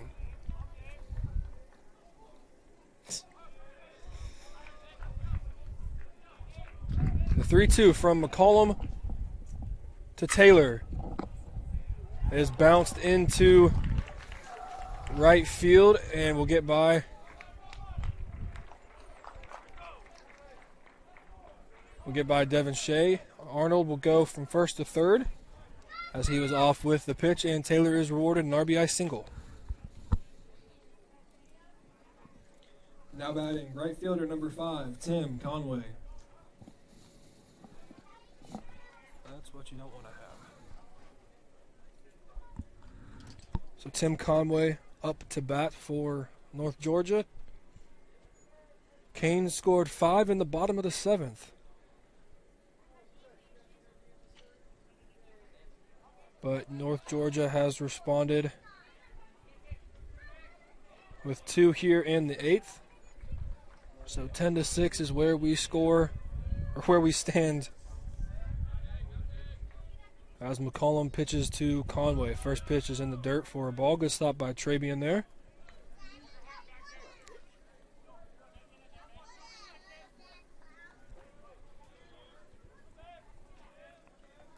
Conway has reached base a couple times today. Has a single and a walk. The 1-0 is in on the knees. And Conway is ahead 2-0.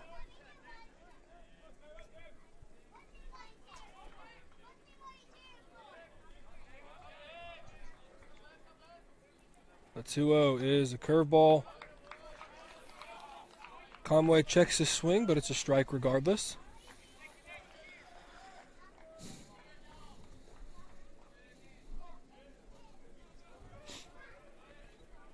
McCollum comes, sets, runners on first and third. I can't say comes, set.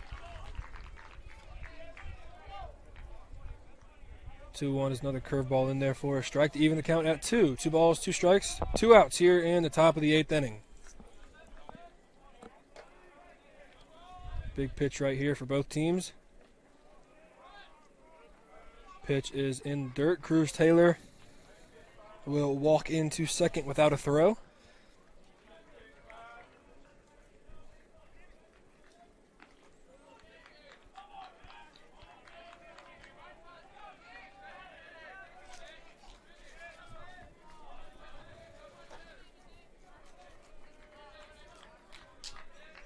The 3-2 from McCollum to Conway is low.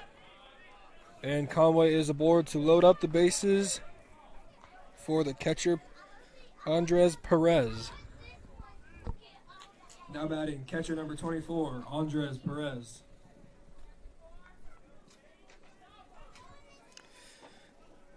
Well, the Hurricanes faced Perez in this position earlier in the game and came out of it clean. We'll see if lightning strikes twice here to the Nighthawk slugger. Good first pitch curveball there from McCollum on the outer half of the plate.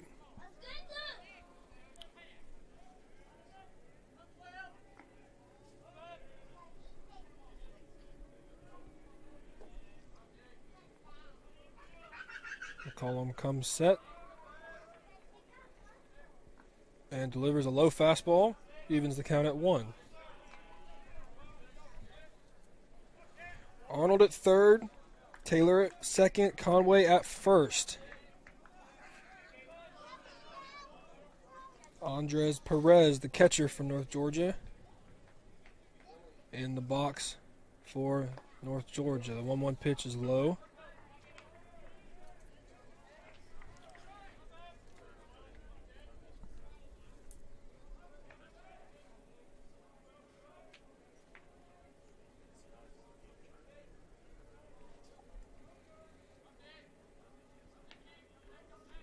Two one is on the way. Another curveball on the outer half of the plate. Doesn't get the benefit of the call, and home plate umpire hears it from a few fans here behind home plate.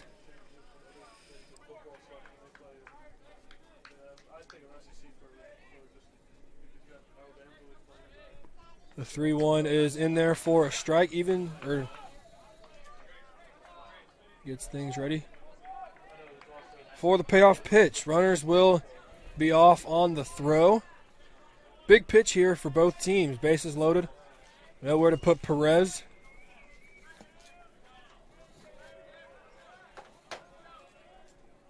The 3-2 is low for a ball. So Perez draws a walk, and that will bring home Arnold to make the score 11-6. Now batting, second baseman number 28, Bill Leroy.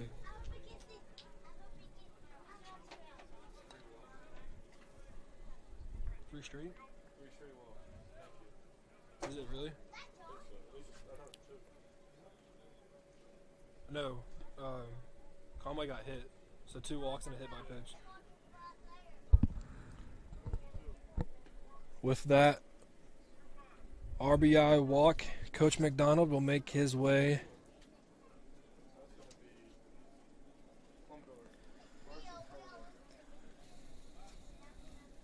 and the new pitcher Carson Plumador will come in and make his collegiate debut for the Hurricanes.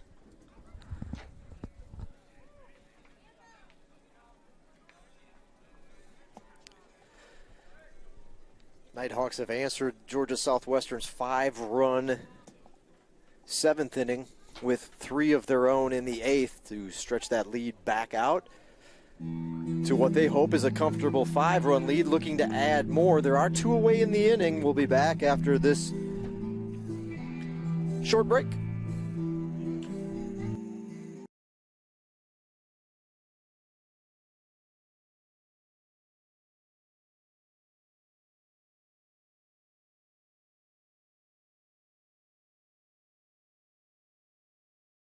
No belts and hoses, not X and O's. I do O2 sensors, but not defenses. Yeah, I make a right call to keep your car in the game. Don't even need a playbook, it's all in my brain. Fuel injectors, alternators, radiators too. It's who I am, it's what I do. Never know how. Never know how.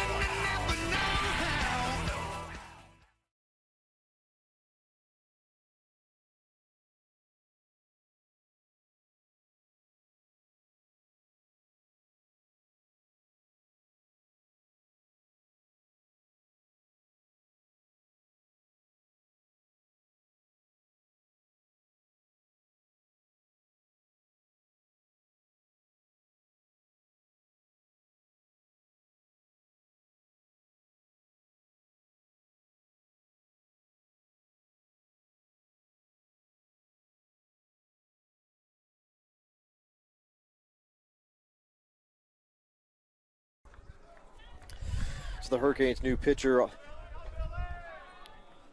Carson Plumador, making his collegiate debut.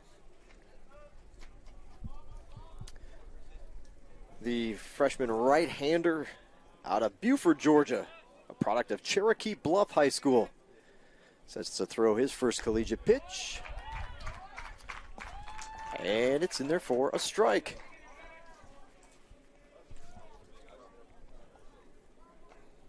Little sidewinder. Good to have in your arsenal in the bullpen. Yeah, Comes in a big situation for the Hurricanes. First collegiate appearance is with the bases loaded. And Plum does the job, lifts the fly ball to right field, and he will get out of the inning. However, North Georgia scores 3. We head to the bottom of the 8th. Your score, 11-6.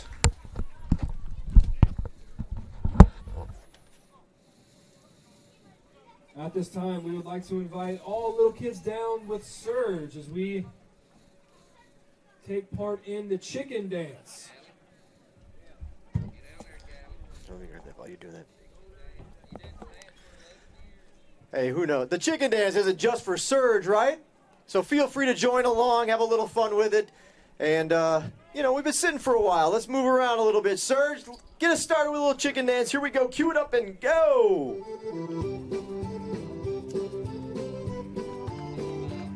All right, I'm seeing a few claps in the stands. Good sports. Help Surge out. And these brave children. Oh, come on. Y'all are being shy. Loosen up. Little do-si-do, little do-si-do. Surge doesn't know how to do-si-do. All right. Well, we'll do that again. We're coming around. Don't worry, Surge. It's coming around one more time. One more time. No worries. Here we go.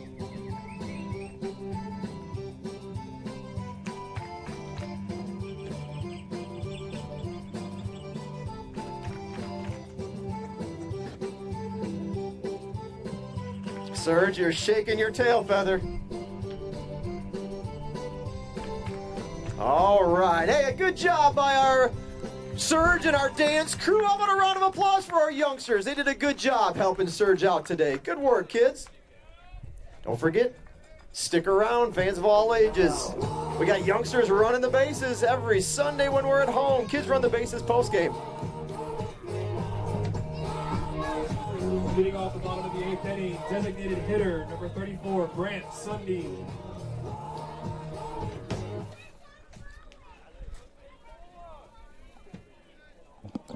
Yeah.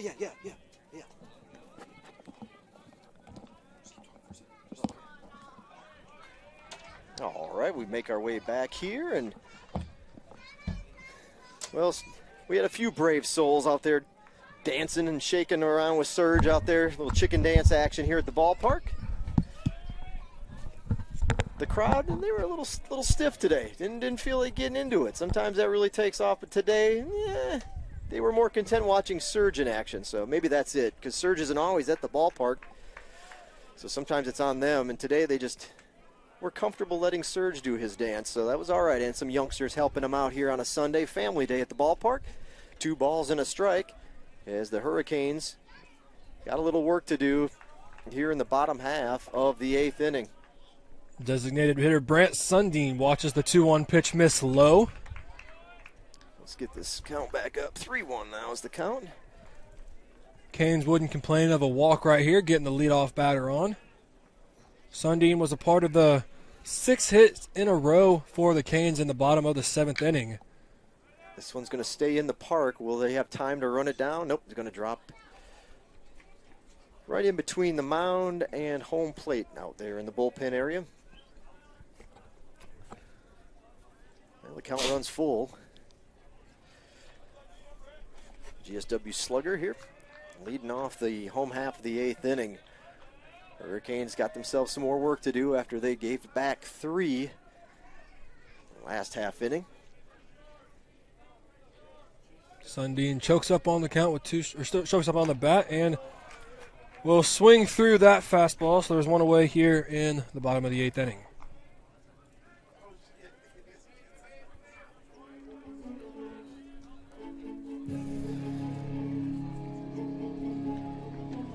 Now batting, number 26, Devin Shea.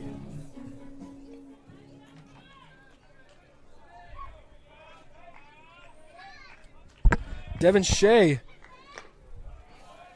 will be at bat for the Hurricanes after pinch running in the 7th inning. Shea swings and foul tips the first pitch fastball into the glove of Perez. Shea then watches the 0-1 fall in for a strike as well. So quickly behind 0-2 here is Devin Shea. Only the second at-bat of the spring for Devin.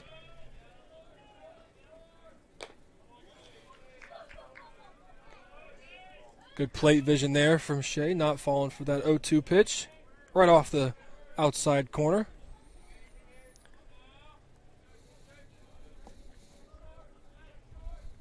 Galatas comes, sets, and deals the 1-2 pitch curveball way up. A little frustrated with himself after seeing where that pitch ended up.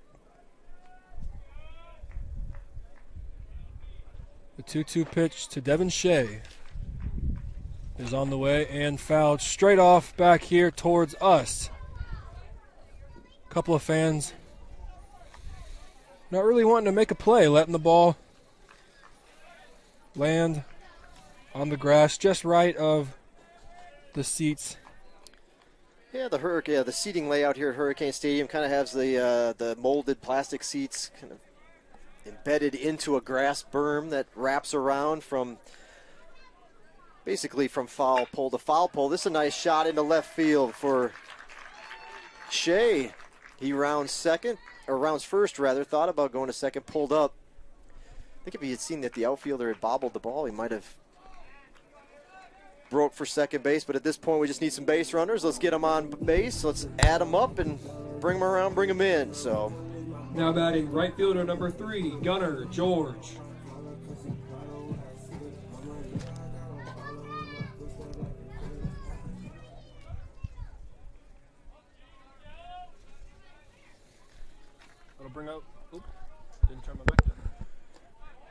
That'll bring up right fielder Gunner George. Gunner watches the first pitch miss low.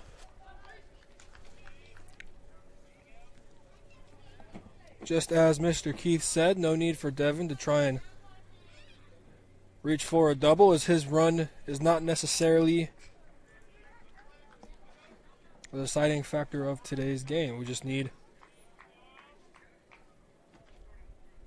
some runners. The home plate umpire directs the pitcher to get rid of the current ball, and we'll toss him a new one with the 1-1 count to Gunner George.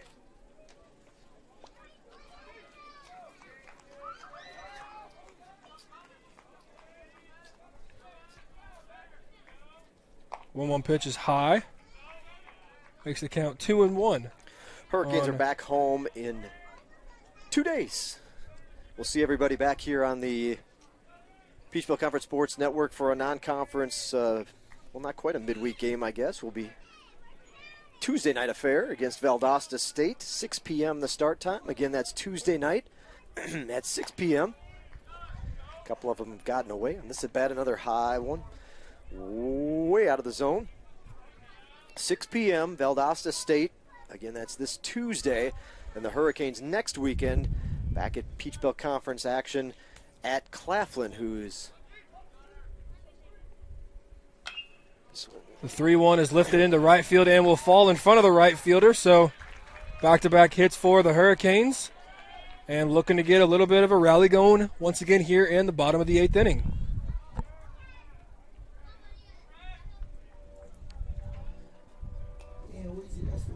Now batting. Left fielder number 9, Reed Ragsdale.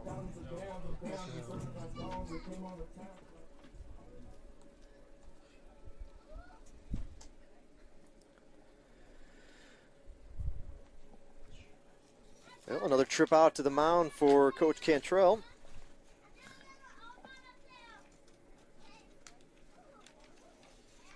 I believe, is that coach or is that one of his assistants out there this time around? I just peeked up at the end. Regardless, it's a trip to the mound, and the Nighthawks are going to talk things over as the Hurricanes have put a couple aboard here to get things started. GSW going to have to really make some ground on the, up on this Saturday or this weekend trip to Claflin. Again, Claflin, their first year in the Peach Belt as kind of a auxiliary. Now batting, left fielder number 9, Reed Ragsdale. Only a member of the PBC in baseball, and last year was the first year that was going to be, and of course we never got the chance to play. I think the weekend we were supposed to go there was when everything was shut down, so we have not met as in a conference setting, as we'll reset the scoreboard here. Back-to-back hits by the Hurricanes here with one out, bring the top of the order and Reed Ragsdale up to bat. Claflin 1-13 in conference play. They played a bunch early, including against these Nighthawks. 1-13, so GSW's got to make good ground here. This is trouble. Could be 2, will be 2 on to first. Ragsdale will beat out the throw from the shortstop, so there will be runners on the corners here with 2 away. Well, there you go. Take that, announcer guy. Standing up, get a little bit of a better view. Good now hustle. Batting, center fielder number 20, Jonathan Martin. I know Ragsdale's got speed, and he used it there and beat out that throw. Good hustle down the line. Way to go, Reed, and get there, and maybe give the Hurricanes a chance to pull it in if they could drive a few in here and set themselves up for either the rally again or something in the 9th, but still a lot of work to do with 2 away. Jonathan Martin up to bat for the Hurricanes, and we'll watch the first pitch fall below the zone. The second pitch will do the same as the first. So Martin is ahead 2-0. Martin, arguably the hottest hitter for the Hurricanes this season, or this series at least. There is a spot to put him if Galatas and the Nighthawks choose to do so, but a strike there makes the count 2-1. I'm sure the Nighthawks would not like to give any additional base runners,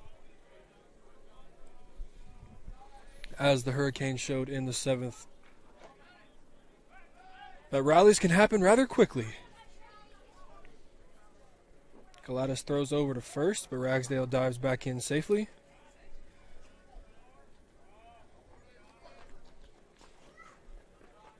Galatas comes, sets, and fires to Martin, and Martin rips the ball down in right field, and that ball will fall. Ragsdale will be held up at second, but regardless, an RBI single from Jonathan Martin, and the lead is trimmed to 4.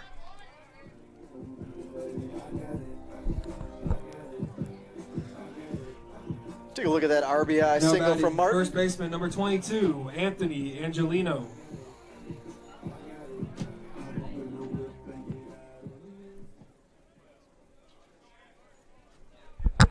So Martin continues his hot hitting, brings up the first baseman Anthony Angelino. Angelino with a hit in the first. Watches the first pitch bounce in for a ball. I didn't get a look at the exact start, the exact bull of a time of first pitch, but we are over the 3-hour mark for today's series finale marathon. Teams have combined for 26 hits, 18 runs. The 1-0 will be fouled away off down the right field line. And we're not done yet, hopefully. Yeah, very different game 3 than the doubleheader yesterday.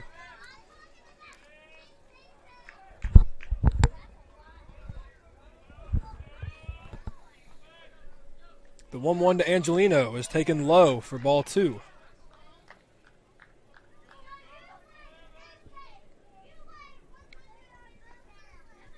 Hurricanes have 12 hits on the day, but over half of those coming here in the 7th and 8th inning. So hopefully the Canes can rally a few more. And just as I say that, the 2-1 fastball is ripped down into the corner. Ragsdale will score, Martin will get the third, and Angelino will stop at first. So how about that, Mr. Angelino? Back-to-back 2-out hits makes the game 3 runs.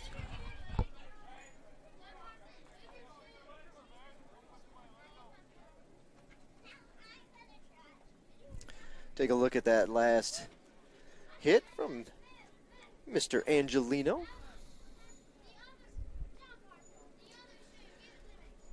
Well, that'll be the end of the day for Mr. Galatas.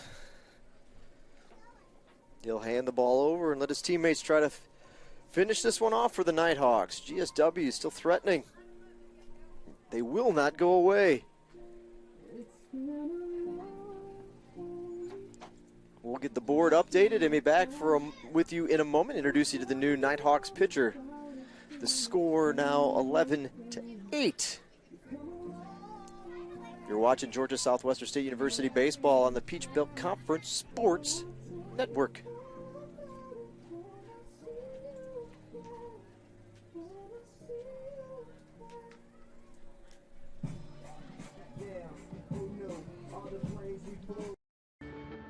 They say college is the best time of your life. But what about what comes next? At Georgia Southwestern State University, you're not just here for the clubs, or the campus, or the dining hall. You're here for small class sizes, affordable programs, and real-world experience. When you come to GSW, you're not just here for college. You're here for your tomorrow. Georgia Southwestern State University. Take tomorrow by storm. Start your journey at gsw.edu.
Weil. New pitcher for the Nighthawks is a redshirt freshman, number 37, Pete Weil. Atlanta, Georgia native out of Woodward Academy. Number 6, Lucas Traby.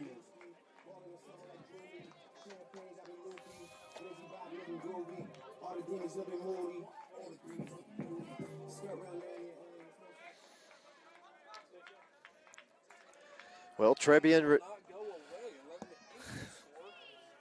on the corners for Lucas Trabian. Up to bat with a new pitcher. Trebian representing the tying run again for the Hurricanes. Trabian watches the first pitch. Fastball in for a strike. The second pitch will be hit into no man's land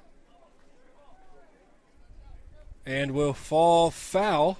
Oof. So Trabian with another life. That one hung up in the air forever. So this is a break for the Hurricanes here. That one was able to find some grass out there. Let's see if we can take advantage. Hope the scoreboard just reset.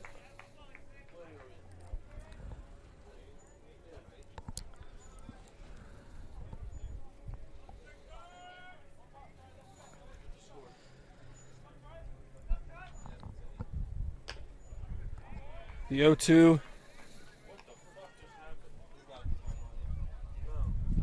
Yo.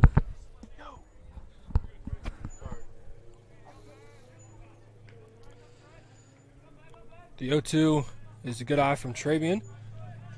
The 1-2 pitch is on its way. And another curveball out of the zone. Makes the count 2-2 on Trabian with from the new pitcher, number 37, Pete Weil.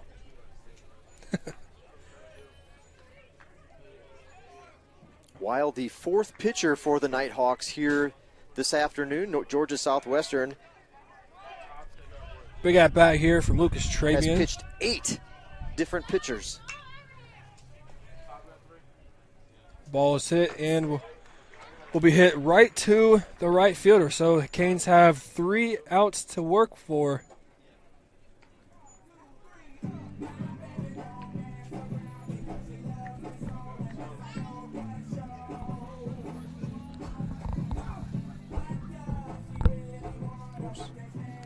That's not what we wanted. I wanted you to see the big one. 14 hits to 13 hits. Here's how it stands as we head to the 9th.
Leading off the top of the 9th inning for the Nighthawks, left fielder number 30, Brady Eels.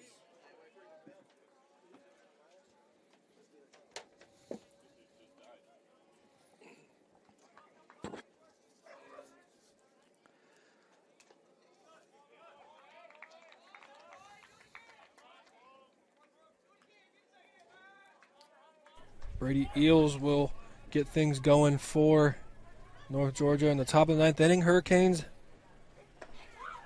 down 3 runs here heading into the 9th inning, so nothing will be better than a 1-2-3 top of the 9th and a 9th inning rally in the bottom half. Hurricanes have scored 7 of their 8 runs in the bottom of the 7th and 8th innings, respectively. Only 1 the first 6. A loud strike there from Eels. Makes See it the count Storm 1 and 2. Dome off in the far distance of that shot beyond the right field wall. Again, that's where the GISA State Basketball Championships were yesterday. 6 different games, 3 levels of girls competition, 3 for the boys. And then, of course, obviously the home to the Hurricane men's and women's basketball teams. It was a busy day on campus. Preview day yesterday, too. There was welcoming prospective Hurricanes to campus with their families to take a look.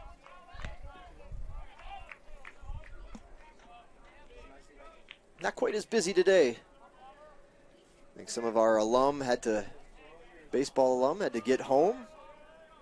Some coming into town for the weekend from well out of state.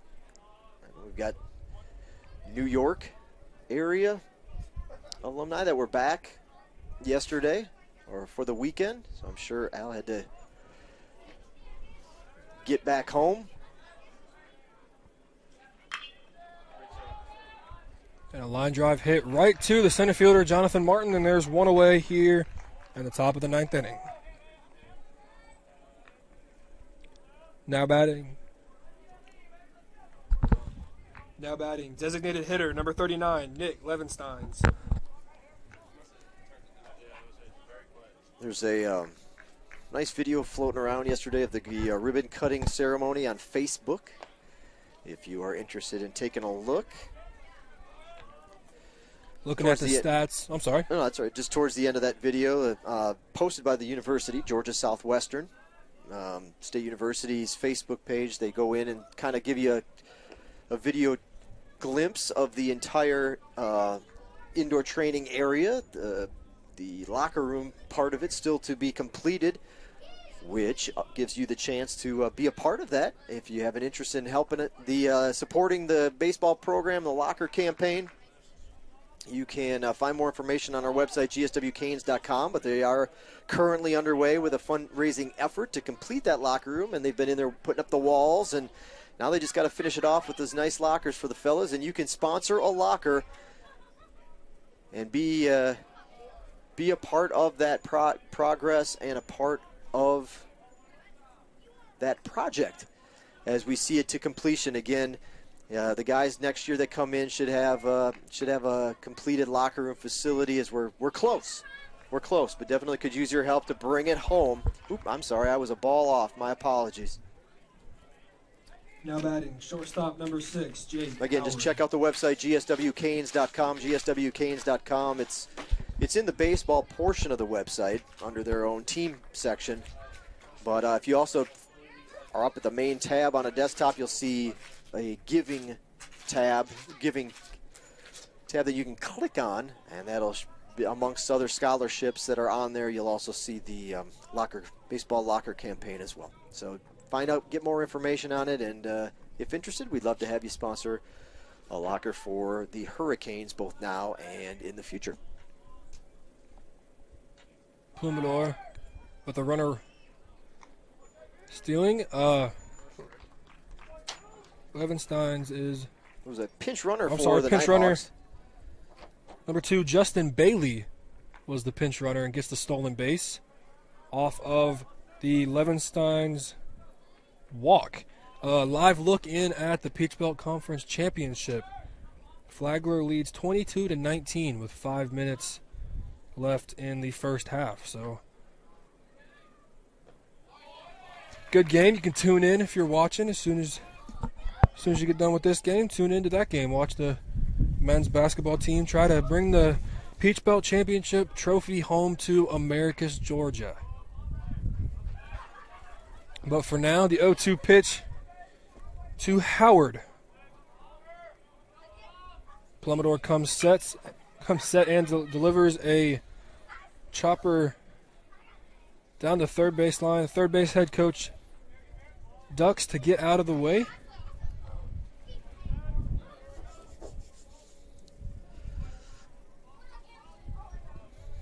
(22-22) now between GSW and Flagler.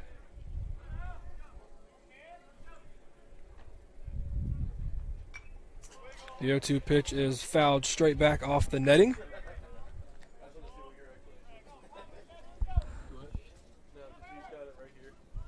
What is the score there?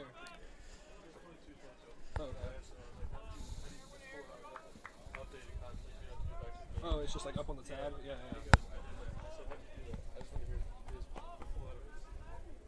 The 0-2 pitch is lined right to shot. The former second baseman, now third baseman, Miles Hartsfield. And there are two away in the top of the ninth inning. Now batting, third baseman, number 17, Will Hardigree. You already know we're going all the above again. That ball was a bullet. I guess they call it the hot corner for a reason. Absolutely. But thankfully right at the third baseman. Just had to basically defend himself to make the grab.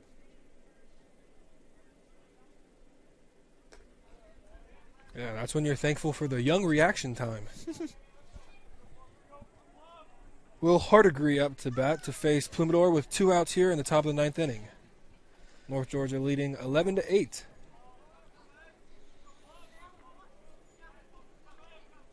Hurricanes have made it interesting, however, scoring 3 in the 7th and 2 in the 8th. The difference right now being the 3 runs that North Georgia scored in the top of the 8th inning. Cutting a divot in that big 5-run inning, the half inning before. The 2-0 is in there for a strike. Georgia Southwestern's next home Peach Belt Conference series will be against UNC Pembroke. That's towards, well, about 2 weekends from now. March 20th, doubleheader at noon, followed up with the finale on the 21st.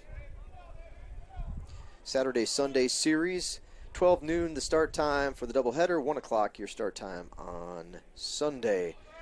We'll be happy to bring that to you here on the Peach Belt Conference Sports Network. UNC Pembroke currently 6-2 in the PBC, 8-3 overall. The 3-1 pitch is a great job by Plumidor. Gets Hardigree out reaching, and Devin Shea will be camped under it, and we head to the bottom of the ninth inning. Hurricanes have 3 outs to work with to score as many runs. We'll be back.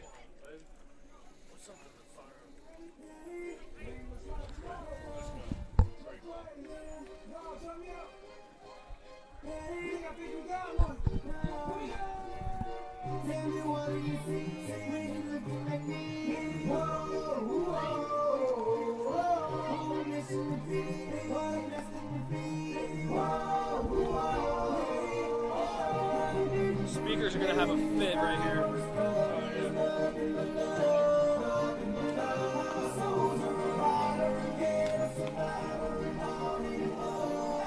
What is this?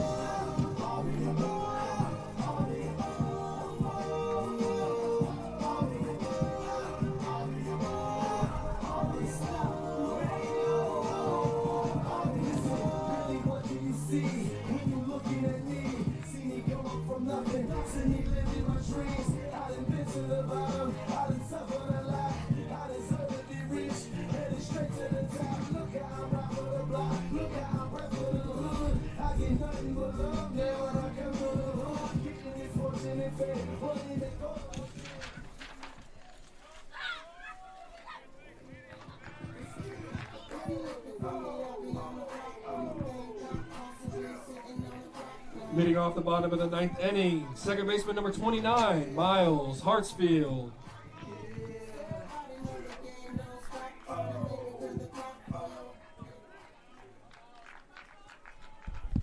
So the Hurricanes have 3 outs remaining to score 3 runs. The first pitch to Miles Hartsfield is swung on and fouled straight back, and the bat goes in the opposite direction.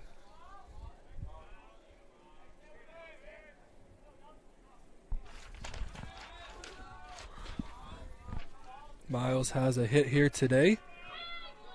Looking for another one to get the rally going in the 9th. And a nice diving play by the shortstop. A great play. Will retire Hartsfield. And out number 1 in the bottom of the 9th inning.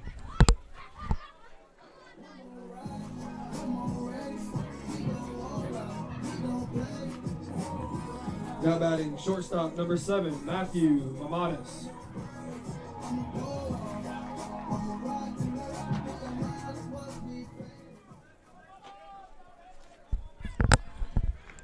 So a great play by the shortstop, Howard. Unlucky for Hartsfield. Got a really good barrel on it, but just in the reach of the shortstop, and there's one away here in the 9th.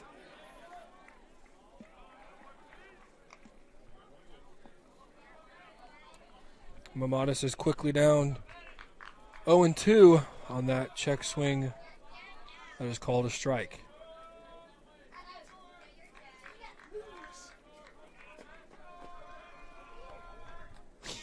The 0-2 to Mamadas is a curveball lifted in to shallow right field. But once again, the ball will hang up and reach no man's land, and Mamadas will have a second life at the plate. Still down 0-2.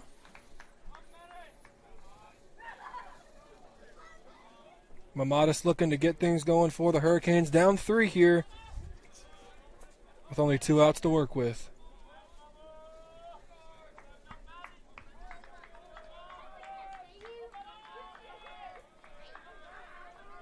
The 0-2 is high to Mamadas. Brant Sundin, the slugging designated hitter, awaits on deck.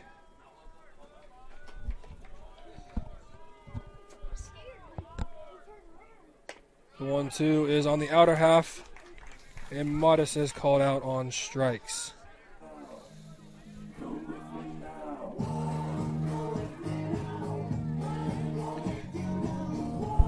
Now batting designated hitter number 34, Brant Sundin.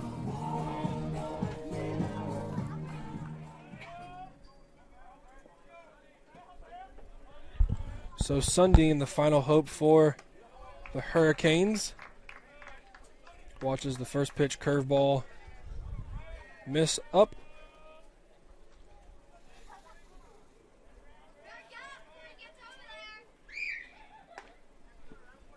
The 1-0 is on the outer half of the plate, called strike 1.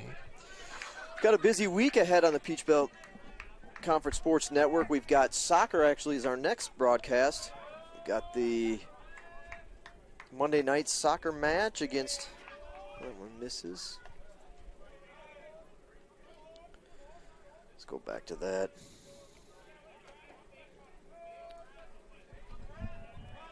Take a look at our upcoming schedule here. Monday night, Young Harris is in town to take on the men's team. As that one's fouled off, count will go to 2-2. So Monday night, 7:30, your start time tomorrow night. Again, right here on the Peach Belt Conference Sports Network. Then Tuesday night, of course, is the game against Valdosta State. That's a 6 p.m. start on Tuesday. And then Wednesday, yeah, we'll be broadcasting Wednesday too. As he offers, gets a piece of it, and is struck out for the final out of the game. North Georgia holds on. They get the win here. We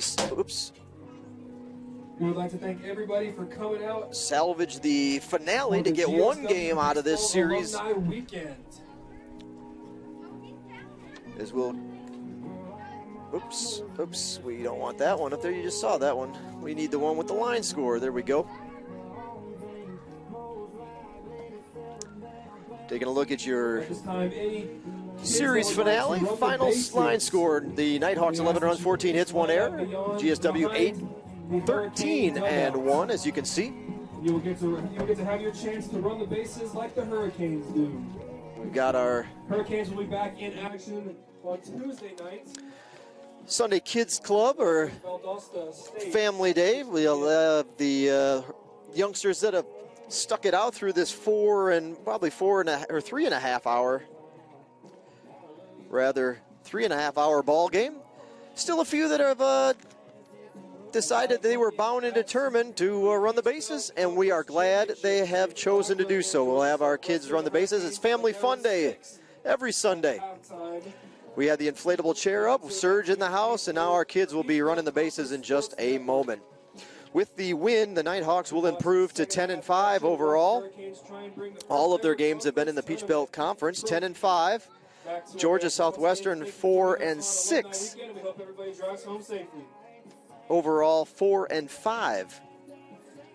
In PBC play, the only non-conference game that lost earlier at home to Albany State. Full stats and wrap-ups available on both the GSW website, gswcanes.com, as well as the North Georgia website and that of the Peach Belt Conference. You get your stats, get your box score, winning pitcher, all that good stuff. I'm going to go ahead down there and see if I can get these youngsters rolling on their running the bases, and we'll just let you enjoy it before you head out if you feel like doing so. We got a couple youngsters already off and running. Let me get that graphic off of there.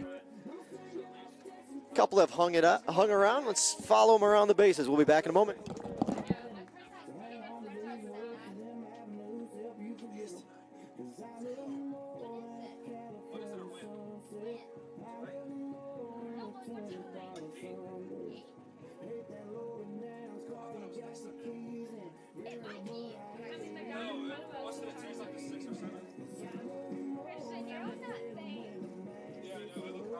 I know, I just noticed it. I thought that kid looks familiar. And I said, oh my god, it's him. That kid looks familiar. Okay. Yeah, it's March 7th. You did a good job. You didn't give me a shout out though, but you did a good job. I was going to give you a shout out for doing chicken dance and actually saw you doing it. Oh, did you? Well, you see, Aaron, that wasn't very happy. So I feel like you gotta be in a good mood for me to give shout outs. Well, here's the thing. You're an outsider, not him. So, here's the thing. He's kind of my boss. Nuh-uh, that's false. Keith is your boss. Mr. Keith is your boss. You listen to him. Thanks again for tuning in tonight, folks.